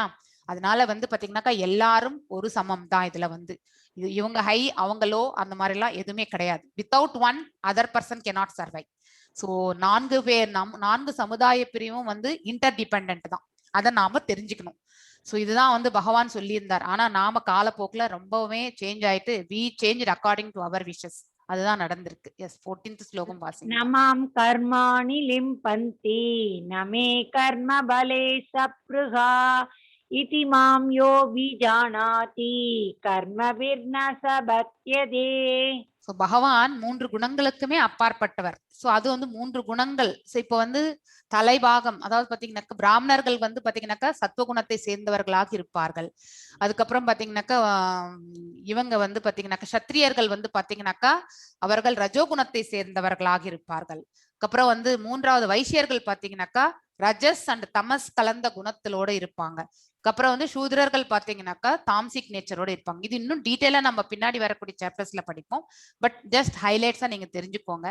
சோ இந்த 3 குணங்களோட தான் நாம வந்து இந்த 4 விதமான சமுதாய பிரிவுல தான் நம்ம இந்த உலகத்துல வாழ்ந்துட்டு இருக்கோம். ஆனா இப்ப இண்டிவிஜுவலா ஒரே சிங்கிள் ரோல் நம்ம பண்றது இல்ல. ஒரு சமயத்துல நாமளும் பிராமணனாக இருக்கின்றோம், ஒரு சமயத்துல பாத்தீங்கன்னாக்கா ஒரு சூத்ரனாக வேலை செய்கின்றோம், அடுத்தவர்களுக்கு இடம் போய் வேலை செய்கின்றோம். ஒரு சமயத்துல பாத்தீங்கன்னாக்கா நம்ம வந்து ஒரு சத்திரியனாக இருந்து ஒரு போர் வீரனாகவோ அந்த ஒரு அட்மினிஸ்ட்ரேஷன் இதுல வந்து உட்காந்துட்டு நாங்க பவர்ஃபுல்லா ஆளுமை பண்றோம். ஆபீஸ்ல போனா ஒரு மேனேஜரல் பொசிஷன்ல இருக்கும் பொழுது சத்திரியனாக இருக்கின்றோம். அதே மாதிரி வந்து ஒரு பிசினஸ் மீட்டிங்ல போகும்போது நாம ஒரு பிசினஸ் பர்சனாக அங்க பாத்தீங்கன்னாக்கா வைசியனாக வந்து நம்ம வந்து நம்மளுடைய ரோல். சோ நம்ம மல்டிபிள் ரோல்ஸ் நம்ம பண்றதே இன்னைக்கு டெய்லி. நம்ம ஒரே ஒரு ரோல நம்ம வேலை செய்யறது கிடையாது. சோ என்னை பாதிக்கக்கூடிய செயல் எதுவுமே இல்லை அப்படின்னு சொல்லிட்டார் பகவான். ஏன்னா அவர் 3 குணங்களுக்குமே அப்பாற்பட்டவர். சோ அவருக்கு இங்க என்ன செயல் செய்யணும்ன்றது எதுவுமே இல்லை. அனைத்துமே படைக்க வேண்டிய தொழில் படைக்கப்படுகின்றது, அவர் தான் செய்கிறார். ஆனா உண்மையிலே அவர் வந்து பாத்தீங்கன்னாக்கா எந்த செயலுமே நான் செய்வதில்லை அப்படின்றதுதான் சொல்வார். ஏன்னா அதுல எதுவுமே அவர் பற்று வச்சுக்கிறது கிடையாது. If he has any expectations, அந்த அவுட்கம்ஸ் அப்ப வந்து அவர் பந்தப்படுகின்றார் அப்படின்றது அர்த்தம். He is the highest renouncer actually. அதாவது துறவரத்திலே ஹையஸ்டான பர்சன் அவர் தான் அப்படிங்கிறத வந்து நாம் தெரிஞ்சுக்கணும். செயல்களின் பலனை நான் விரும்புவதும் இல்லைன்னு சொல்லிட்டார். எந்த செயல்கள் செய்தாலும் அதனுடைய பலன்கள் எனக்கு தேவையில்லை. எல்லாரையுமே ரட்சித்து கொண்டிருக்கின்றார். அந்த அவர் ரட்சிக்கிறார்ன்ற அந்த தர்மமான காரியத்துக்கான பலனை அவர் எதிர்பார்க்கின்றாரா? இல்லை. So it is is duty அப்படின்னு நினைச்சு செய்யறார். சோ அதுதான் நம்ம தெரிஞ்சுக்கணும். பகவானுடைய கைங்கரியங்கள் எல்லாமே நம்மளுடைய கடமையாக நினைத்து கொண்டு நாம செய்ய வேண்டும். அதுதான் பாத்தீங்கன்னாக்கா அகர்மம் அப்படின்னு சொல்லுவாங்க. பின்னாடி நம்ம படிப்போம்.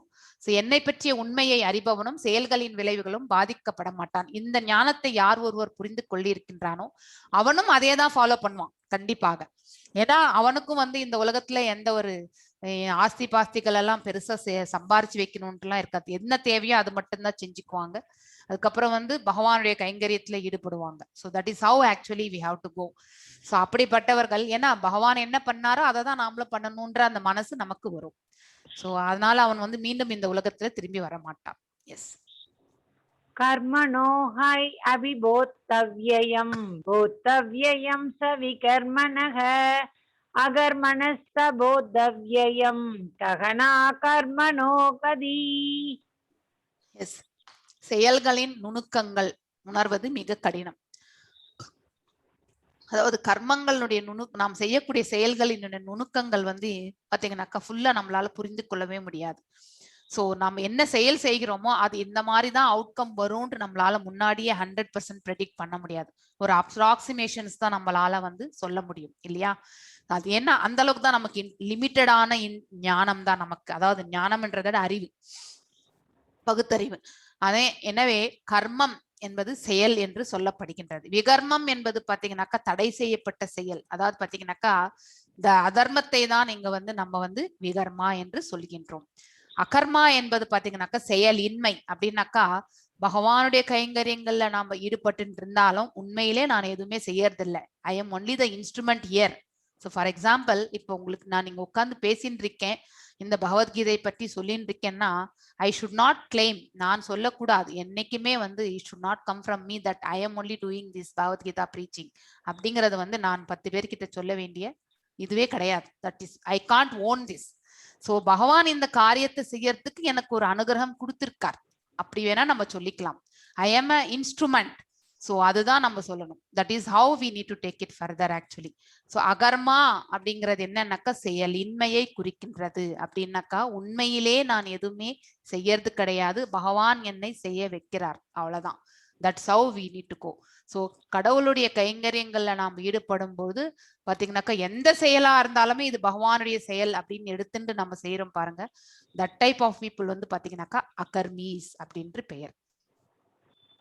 சோ இங்கதான் டிஃபரன்சஸ் பாக்குறீங்கன்னாக்கா வேதங்களை விகர்மவாதி பாத்தீங்கன்னாக்கா வேதங்கள் அவங்களுக்கு வேத ஞானத்தை பற்றி சொன்னாலும் புரியாது.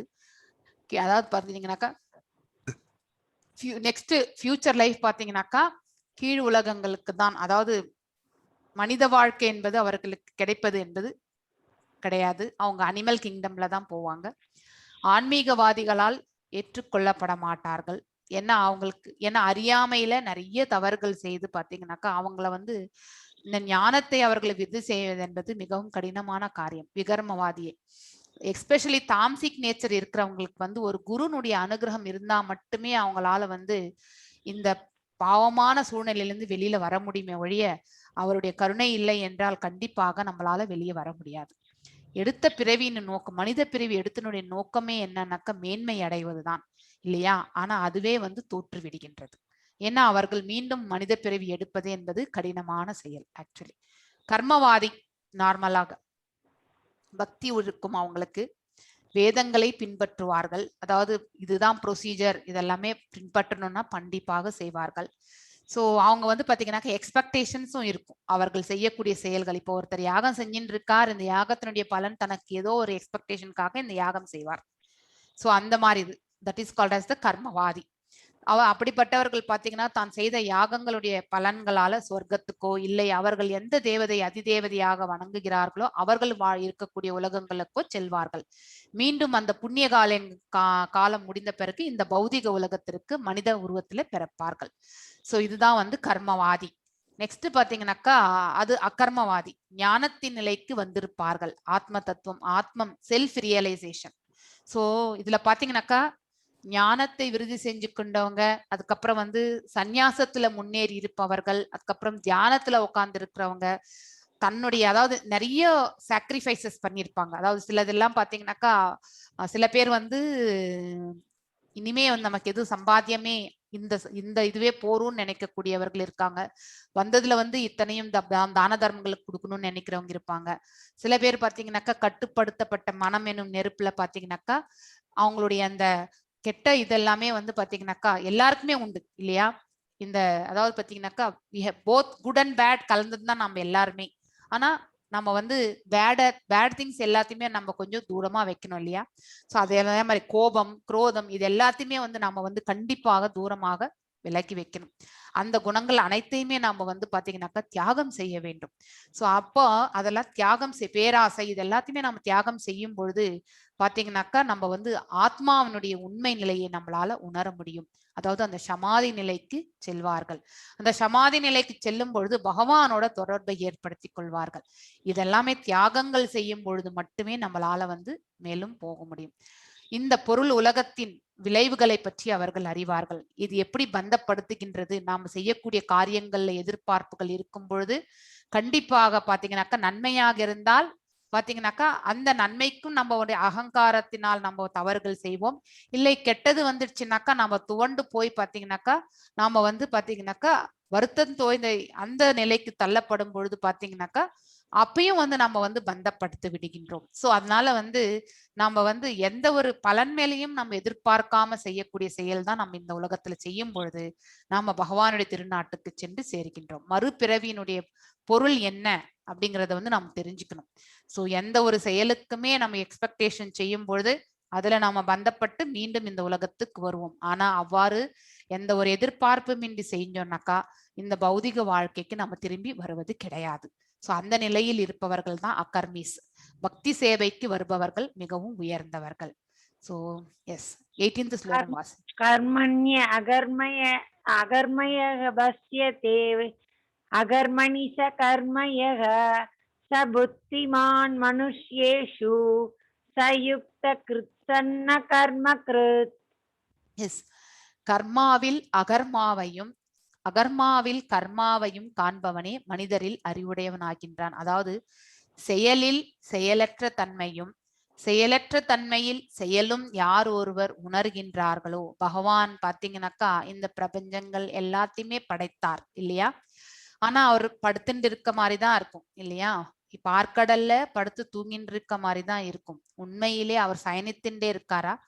அவருடைய சுவாசத்திலிருந்து வரக்கூடிய அண்டங்கள் எத்தனை, இதெல்லாமே நம்ம தெரிஞ்சுக்கணும். சோ செயலற்ற தன்மையிலும் அவர் செயல் புரிந்து கொண்டிருக்கின்றார் அப்படிங்கிறத அந்த நாலேஜை நாம புரிந்து கொள்ள வேண்டும். அதே மாதிரி கூட ஃபார் எக்ஸாம்பிள் ப்ராக்டிக்கல் அப்ளிகேஷன் பாத்தீங்கன்னாக்கா நாம எல்லாருமே உட்காந்து இப்ப கேட்டுன்னு இருக்கோம், நானும் பேசின்னு இருக்கேன். ஆனா உட்கார்ந்த நிலையில் பிசிக்கலி நம்ம எந்த ஒரு செயலுமே இன்ஆக்டிவ் ஸ்டேட்ல தான் உட்காந்துருக்கோம். மனது மட்டும்தான் வேலை செஞ்சுட்டு இருக்கு, மைண்டும் இதுவும் ஷட்டில் பாடி தான் வேலை செய்யுது. பிசிக்கல் கிராஸ் பாடி எதுவுமே வேலை செய்யறது இல்லை. ஸ்தூல உடல் எதுவுமே செய்யல. நம்ம இப்ப சூக்ஷ்ம உடல் மட்டும்தான் ஆக்டிவா இருக்கு இல்லையா? சோ அதாவது செயலற்ற தன்மையில் அது செயல்பட்டு இருக்கு. நம்ம சொல்றது எல்லாமே இப்ப கேட்டு நம்ம மைண்ட்ல ஏத்தின்னு இருக்கோம் இல்லையா? சோ இந்த மாதிரி வந்து பிராக்டிக்கல் அப்ளிகேஷன் எந்த ஒரு செயலுமே பாத்தீங்கன்னாக்கா பகவானுடைய கைங்கரியம் அப்படின்னு நினைச்சுன்னு செய்யறது வந்து அகர்மம் அப்படின்றது பெயர் ஆக்சுவலி. அதே வந்து பாத்தீங்கன்னாக்கா கர்மம் என்பது நாம எதிர்பார்ப்போடு செய்யக்கூடியதுதான். சோ கர்மத்துல நம்ம வந்து பாத்தீங்கன்னா நம்ம எதிர்பார்ப்பின்றி ஒரு செயல் செய்யும் பொழுது அது வந்து பாத்தீங்கன்னாக்கா அகர்மம் ஆகி விடுகின்றது. சோ யார் ஒருவர் கர்மாவில் அகர்மாவையும், சோ நம்ம கடமை இது, ஆனா அது எதிர்பார்ப்பின்றி செய்யணும். அதே மாதிரி அகர்மாவில் பாத்தீங்கன்னாக்கா கர்மாவையும், உண்மையிலே நான் எல்லா செயல்களிலுமே பகவானுடைய கைங்கரியத்துல ஈடுபட்டு இருக்கேன். Physically I am doing the things, ஆனா உண்மையிலே நான் எதுவுமே செய்யறது கிடையாது. I am not doing, I am not the doer. பகவான் என்ன செய்ய வச்சுட்டு இருக்கார், ஐ எம் ஒன்லி த இன்ஸ்ட்ருமெண்ட் அப்படிங்கிற அந்த ஞானத்தை யார் ஒருவர் உணர்கின்றார்களோ அவர்கள் தான் பாத்தீங்கன்னாக்கா அறிவுடையவன் ஆகின்றான் அப்படின்ட்டு வந்து பகவான் இந்த ஸ்லோகத்துல சொல்லியிருக்கார். எல்லா செயல்களிலும் ஈடுபட்டிருந்தாலும் அவன் உன்னத நிலையில் நிலை பெற்றுள்ளான் அப்படிங்கறத வந்து நம்ம தெரிஞ்சுக்கணும். எஸ். சோ இவ்வாறாக பாத்தீங்கன்னாக்கா இந்த 18 ஸ்லோகம் 25வது ஸ்லோகத்துல இருந்து 33வது ஸ்லோகத்துல பாத்தீங்கன்னாக்கா நிறைய சாக்ரிஃபைசஸ் பத்தி சொல்லியிருப்பாங்க. கட்டுப்படுத்தப்பட்ட மனம் எனும் தியான யோகம், ஞான யோகம், அதுக்கப்புறம் வந்து சந்நியாச இது எல்லாமே வந்து சொல்லியிருக்காங்க. அதாவது தன்னிலே திருப்தி உற்று தன்னிலே இன்பம் அனுபவிப்பவர்கள் வந்து பாத்தீங்கன்னாக்கா, அதாவது இதற்கு மேற்பட்டது லாபம் இந்த உலகத்துல எதுவுமே கிடையாது அப்படிங்கறது எல்லாமே அந்த ஸ்லோகங்கள்ல வரும். கும்பக்கா, அதுக்கப்புறம் வந்து பூர்வக்கா, அதுக்கப்புறம் ரேச்சக்கா அப்படிங்கிற அந்த 3 நிலைகள் இந்த தியானத்துல வந்து பிராணாயாமா இதுல வருது ஆக்சுவலி. அதாவது உள் சுவாசம் வந்து பாத்தீங்கன்னாக்கா பூர்வக்கா, அதுக்கப்புறம் வந்து சுவாசத்தை இழுத்துட்டு அப்படியே நிற்கிறது வந்து பாத்தீங்கன்னாக்கா கும்பக்கா, அதுக்கப்புறம் வந்து வெளியே விடும் பொழுது தீர்க்கமா விடணும். இப்போ ஒரு 10 செகண்ட் நம்ம இன்ஹேல் பண்ணோம்னாக்கா 20 செகண்ட் வந்து நம்ம எக்ஸேல் பண்ணணும். ஸோ அந்த மாதிரி அதுக்கு டபுளா பண்ணணும் ஆக்சுவலி.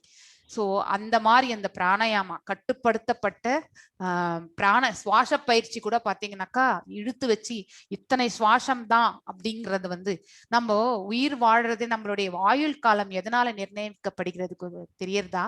அதாவது நம்ம எத்தனை வாட்டி இன்ஹேல் எக்ஸேல் பண்றோமோ அதுதான் நம்ம ஆயுட்காலத்தை நிர்ணயிக்கின்றது ஆக்சுவலி. ஸோ ஒருத்தருக்கு இவ்வளோதான் இருக்கு மேக்சிமம் அப்படிங்கிறது. ஸோ அது முடிஞ்சோடனே நாம் எல்லாருமே போக வேண்டியதுதான். ஸோ இந்த ரிஷி முனிகள் எல்லாமே பாத்தீங்கன்னாக்கா சுவாச பயிற்சியவே கட்டுப்படுத்தின்னு இருப்பான் அவன் வந்து. ஸோ நாம வந்து அதாவது பாத்தீங்கன்னாக்கா வி யூஸ் இன்ஹேல் எக்ஸேல் பாத்தீங்கன்னா ஃப்ரீக்வெண்டா நம்ம பண்ணிட்டே இருக்கோம் இல்லையா? ஆனா அவங்க அப்படி கிடையாது. இழுத்து மூச்சிட்டு அப்படியே நிப்பாட்டி அதுக்கப்புறம் கொஞ்ச நேரம் கழிச்சுதான் விடுவான். ஸோ அந்த தீர்க்கமான இந்த பிராணாயாமா கூட நீங்க அப்படிதான் செய்வீங்க.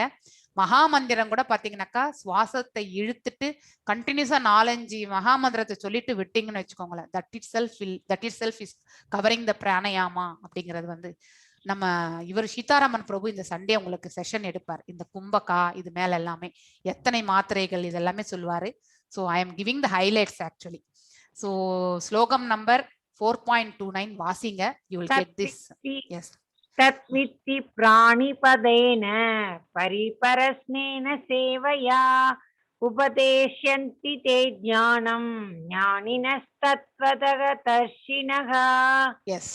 ஸோ இந்த ஞானத்தை அனைத்தையுமே பார்த்தீங்கன்னாக்கா ஒரு குரு கிட்ட இருந்து தான் நம்மளால கேட்க முடியும். ஏன்னா உள்ளதை உள்ளபடி உணர்ந்தவர்கள் தான் அவர்கள்.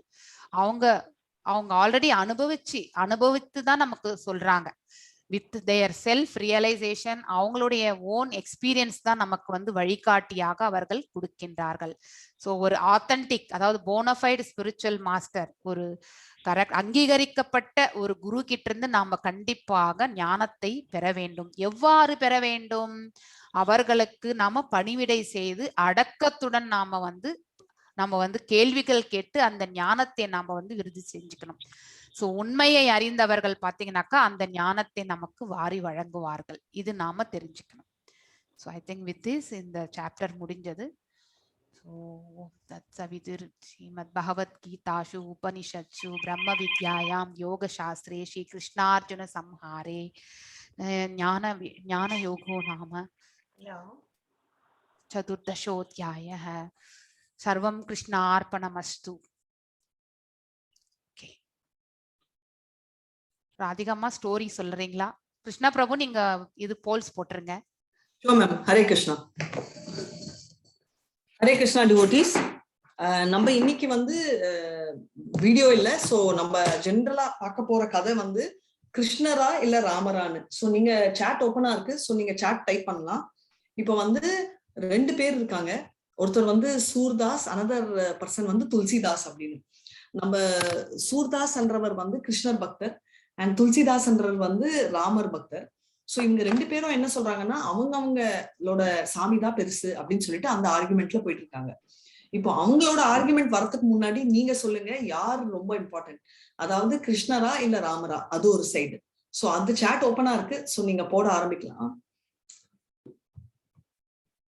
சரிங்களா? அத போட்டுட்டு இருங்க. அண்ட் இப்போ என்ன நடக்குதுன்னா, இப்போ சூர்தாஸும் துளசிதாஸும் இந்த இப்போ இதுல வந்து சூர்தாஸ்க்கு வந்து கண்ணு தெரியாது, பிறவிலேயே அவர் குருட்டு. இப்போ இந்த மாதிரி போயிட்டு இருக்கிற ஒரு பட்சத்துல என்ன ஆகுதுன்னா, ஊர்க்காலங்க எல்லாம் வெயிட் பண்ணிட்டே இருக்காங்க. எப்பவாவது ஒரு நாள் இவங்க மீட் பண்ணணும், செம்ம சண்டையில மாட்டணும் அப்படின்றது அவங்களோட ரொம்ப நாள் ஆசை. சோ இப்போ அப்படி இருக்கிறச்சே என்ன ஆகுதுன்னா, ஒரு நாள் ஆஸ் யூஷுவல் இவங்க வந்து சூர்தாஸும் துளசிதாஸும் இந்த ஒரு இடத்துக்கு போக வேண்டியது இருக்கு. இவங்க 2 பேரும் இல்ல, மத்த எல்லாருமே வந்து போக வேண்டியது இருக்கு. சாட் ஓப்பனா இருக்கு. சாரி, டைப் பண்ண முடியாது. இப்போ நீங்க போடலாம். சாட் ஆக்டிவேட் பண்ணிருக்கேன். சோ நான் சொல்றதுக்கு முன்னாடி நீங்களே போட்டுருங்க, யாரு கிரேட், கிருஷ்ணரா ராமரா அப்படின்னு. சோ இவங்க வந்து ஒரு கொஞ்சம் தூரம் தொலைவுல வந்து போக வேண்டியது இருக்கிறச்சே என்ன ஆச்சுன்னா, இவங்க பேசிட்டே இருக்காங்க. பேசிட்டு போறச்சே ஆஸ் யூஷுவல் அவங்க சண்டை தானே, அதனால ஊர்க்காரங்களும் அவங்கள ஃபாலோ பண்றாங்க. ஏன்னா எந்த லெவலுக்கு இவங்க சண்டை போடுறாங்க அப்படின்னு நோட்டீஸ் பண்றதுக்கு பேசிட்டு பேசிட்டு போயிட்டே இருக்கிறச்சே என்ன ஆகுதுன்னா, அப்போ தேங்க்ஸ். ஓகே, நிறைய பேர் சாட்ல ஸ்ரீநாத், போத்து, Prasanna Devi, Krishna, Palani Mal, Krishna, thank you so much, Hare Krishna. So என்ன ஆகுது, இப்போ என்ன நடக்குதுன்னு பாக்கலாம். இவங்க 2 பேரும் கதை பேசிட்டே போயிட்டு இருக்காங்க. அப்போ வந்து சூர்தாஸ் சொல்றாரு, நீங்க என்னதான் இருந்தாலும் கிருஷ்ணரை மிஞ்சினவர் யாருமே இல்லைன்னு. துளசிதாஸ் சொல்றாரு, சான்ஸே இல்ல, ராமரை மிஞ்சினவர் யாருமே இல்லை அப்படின்னு. இப்படி போயிட்டு இருக்கிறச்சே என்ன ஆகுதுன்னா, ஊர்க்காரங்களும் என்ன சண்டை ஆகும் அப்படின்னு பாக்கலாம் அப்படின்னு ஃபாலோ பண்ணிட்டே போறாங்க. அப்போ கரெக்டா என்னன்னா, ஒரு பெரிய மிருகம் வருது. பார்த்த உடனே எல்லாருமே, உங்களுக்கு தெரியும் இல்லையா, ஊர்க்காரங்க மூலைக்கு ஓடிடுவாங்க. இப்போ டிவோட்டின்னா என்ன, அவங்க நம்ம ஆல்ரெடி ஃபர்ஸ்ட் சாப்டர்ல பார்த்தோம், ரைட்? ஃபர்ஸ்ட் 2 சாப்டர்ல பயங்கர கம்பேஷன், யாரா இருந்தாலும் அவங்களுக்கு அவ்வளவு கம்பேஷன். சோ அவங்க ஸ்பிரிச்சுவல் லெவல்ல இவங்க 2 பேரும் ஒத்து வரலனாலும், அவர் துளசிதாசால சூர்தாஸ் விட்டுட்டு போக முடியாது, ஏன்னா அவர் குருடர். அதனால உடனே அவர் சொல்றாரு, இந்த மாதிரி ஐயோ ஒரு ஜந்து வந்திருக்கு.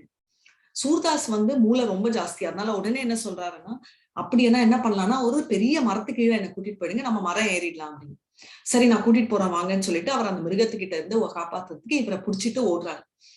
ஓடின உடனே என்ன ஆகுதுன்னா, அந்த மரத்துக்கு இதா அப்படின்றாரு, சூர்தாஸ் வந்து மேல ஏறிடுறாரு. துளசிதாசும் ஏற போறாரு. அப்போ அவர் நினைக்கிறாரு, பக்தி பக்தி நம்பிக்கைன்னு எல்லாம் சொல்றோம், இவ்வளவு நம்பிக்கையை பத்தி நம்ம பேசுறோமே தவிர, எப்பவுமே நம்ம வந்து நம்ம பேச்சுல இருக்கணும், நம்ம செயல்ல மெயினா இருக்கணும். பேச்சு ஒண்டி பத்தாது, பேச்சுல இருக்கிறது செயல்ல காட்டலன்னா லாபமே இல்லை. இவ்வளவு நேரம் சொன்னது நிஜமாவே இந்த பக்தி நிஜமா இருந்தா அந்த ராமரே என்னை வந்து காப்பாத்துட்டோம் அப்படின்னு சொல்லிட்டு அவரு ராம் ராம் ராம் ராம்னு அவர் ஜபம் பண்ண ஆரம்பிக்கிறாரு. அப்ப என்ன ஆகுதுன்னா, அந்த மிருகம் கிட்ட வந்துட்டு அது மறைஞ்சு போயிடுதோ ஓடி போயிடுதோ, அது என்ன ஆகுதுன்னு தெரியாது. ஏன்னா ஊர் மக்களும் ஒரு மூலையில இருக்காங்க. அண்ட் துளசிதாஸ்க்கு கண்ணே தெரியாது. கொஞ்ச நேரம் அப்புறம் சூர்தாஸ் கண்ணு திறந்துட்டு மிருகம் காணோம் அப்படின்னு சொல்லிட்டு கூப்பிட்டுறாரு துளசிதாஸ் இறங்கி வந்த உடனே சூர்தாஸ் இறங்குறாரு. சோ சூர்தாஸ் வந்து மரத்துல இருந்து இறங்குறாரு. வந்த உடனே துளசிதாஸ் கேக்குறாரு, இந்த மாதிரி இப்போ நம்புறீங்களா சூர்தாஸ் அவர்களே, கிருஷ்ண ராமர் கிரேட் அப்படின்னு.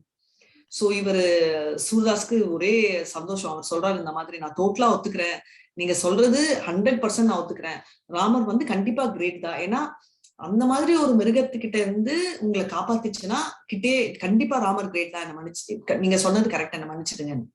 சோ இம்மீடியட்டா தாங்க முடியல துளசிதாஸ்க்கு. இப்ப ஒத்துக்கிறீங்களா கிருஷ்ணரை விட ராமர் கிரேட்னு? சூர்தாஸ் சொல்றாரு, கண்டிப்பா இல்ல, நான் வந்து ராமர் கிரேட்னு சொன்னேன், ஆனா கிருஷ்ணரை விட அப்படின்னு நான் சொல்லவே இல்லை அப்படின்றாரு. இவருக்கு ஒரே குழப்பம். சரி, ஃபர்ஸ்ட் நீங்க ஏன் மரத்தை ஏறினீங்க அப்படின்னு சொல்லுங்க.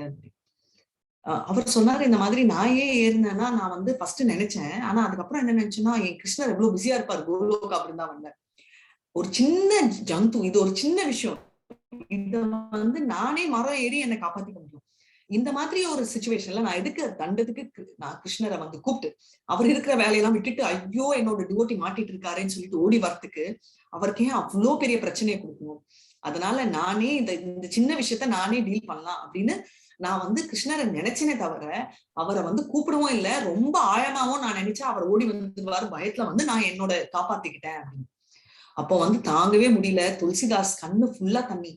அவர் சொல்றாரு, நான் வந்து ராமர் கிரேட்டா கிருஷ்ணர் கிரேட்டான்ற சண்டையில, ஆனா கண்டிப்பா நீங்க ரொம்ப கிரேட். ஏன்னா அப்படி இருக்கிற அந்த கிருஷ்ணரை டிஸ்டர்ப் கூட பண்ணக்கூடாது என்ற லெவலுக்கு நீங்க யோசிக்கிறீங்கன்னா, அப்ப இருக்கிறதே மிகப்பெரிய டிவோட்டி நீங்க தான் அப்படின்னு. அப்போ கடைசியில வந்து சூர்தாஸ் சொல்றாரு, நீங்க கிரேட்டு, நான் கிரேட்டு, இந்த சாமி கிரேட், அதெல்லாம் இல்ல, ஒரு டிவோட்டியுமே கிரேட் தான் அப்படின்னு சொல்லிட்டு அவங்க 2 பேரும் ஒத்துமையா போனாங்க. ஊர்க்காரங்களை விட்டுட்டோமே நம்ம, அவங்களுக்கு தலையே பிடிச்சுக்குது, என்னடா சண்டைக்கு வந்தவங்க இப்படி என்ன ஆச்சு? 2 பேரும் வந்து ஒண்ணு யாராவது ஒருத்தரை வந்து அட்லீஸ்ட் அந்த ஜந்து கிட்ட கொடுத்துருப்பாங்கன்னா அதுவும் இல்லாம பத்திரமா 2 பேரும் சந்தோஷமா வராங்களே அப்படின்னு சொல்லிட்டு ரொம்ப டிசப்பாயின்மெண்டோட ஊருக்காகவும் திரும்பி போயிட்டாங்க. சோ டிவோட்டி ஸ்ரீநாத், மீனா, பாபு எல்லாம் கரெக்டா ஆன்சர் பண்ணீங்க. போத்ன்றதா கரெக்ட் ஆன்சர். சோ இதுல இருக்கிற என்ன உண்மைனா விஷ்ணு தத்துவம் சொல்ற எல்லாமே வந்து ஈக்குவலி பவர்ஃபுல். சோ கிருஷ்ணர், ராமர், அதே மாதிரி நரசிம்மர் இவங்க எல்லாம் வந்து விஷ்ணு தத்துவத்துல வருது. சோ எல்லாமே இவங்க எல்லாருமே equally powerful. Hare Krishna. Thank you so much and polls complete பண்ணிடுங்க. Yes, Hare stop Krishna. பண்ணிடு பிரபு. பிரபு கிருஷ்ணா பிரபு. எஸ், விவஸ்வான் வந்து சூரிய கடவுள் 100% கொடுத்திருக்கீங்க. Thank you very much. Who instructed the knowledge of Bhagavad Gita to Ikshvaku? Ikshvaku மன்னருக்கு வந்து அவருடைய மனித குல தந்தையான மனு, அவருடைய தகப்பனார் வந்து மனு தான் சொன்னார். ஸோ அது வந்து ரைட் ஆன்சர். அதுக்கப்புறம் வந்து what is the eternal form of Krishna? இது நான் செகண்ட் சாப்டர் எடுக்கும்போது கூட சொல்லியிருக்கேன். அதாவது பிரம்மம், அதுக்கப்புறம் பரமாத்மா, அதுக்கப்புறம் பகவான். அதாவது பார்த்தீங்கன்னாக்கா சத்து, சச்சித், சச்சிதானந்தா. ஸோ அந்த இதுதான் வந்து பகவானுடைய ஃபார்ம். ஆக்சுவலி கிருஷ்ணனுடைய ஃபார்ம் கூட அதுதான், சச்சித் ஆனந்த ஃபார்ம். ஸோ அது ஃபர்ஸ்ட் ஒன் தான் right answer actually. Next, why and when the lord appears in this material world? எப்பொழுது அண்ட் இதுக்காக வந்து பகவான் இந்த உலகத்துல வருகிறார் அப்படின்னாக்கா, பக்தர்களை காத்து குற்றவாளிகளை நிர்மூலாக்க, சமய கோட்பாடுகளை நிலைநாட்ட, to establish the principle of religion. Religion என்னக்கா, சமயம் என்றால் தர்மம், தர்மம் என்றால் நமக்குன்னு விதிக்கப்பட்ட கடமைகளை வந்து நிலைநிறுத்தணும் இல்லையா? இல்லைன்னா நம்ம கடமைகளையே நம்ம செய்ய மறந்துடுவோம். அதுக்காக தான் வந்து வருகின்றார். So B and C is the right answer actually. அப்புறம் வந்து who is the creator of 4 divisions? பகவான் தான், கிருஷ்ணர். நெக்ஸ்ட் வந்து புலியிடம் இருந்து தப்பிக்க யாருடைய உத்தி யோசனை நீங்கள் சரியானது என்று கருதுகிறீர்கள்? 2 பேருடைய யோசனையுமே சிறந்ததுதான். ஆனா இதுல வந்து பாத்தீங்கன்னாக்கா, நம்ம சூர்தாஸ் வந்து கடவுளுக்கு கூட நம்ம வந்து தொந்தரவு கொடுக்க கூடாது அப்படிங்கிற அந்த யோசனை வந்து கண்டிப்பாக நம்மள மாதிரி இருக்கிறவங்களுக்கும் வரணும் ஆக்சுவலி. ஏன்னா இது எல்லாமே இந்த பிரபஞ்சத்துல அதாவது எதிர்பார்த்த ஒன்றுதான். நாம இதெல்லாம் எதிர்கொள்ள வேண்டிய ஒரு சூழ்நிலை அப்படிங்கிற அந்த மனப்பக்குவத்தை நாம ஏற்படுத்திக்கணும். So that is the intention.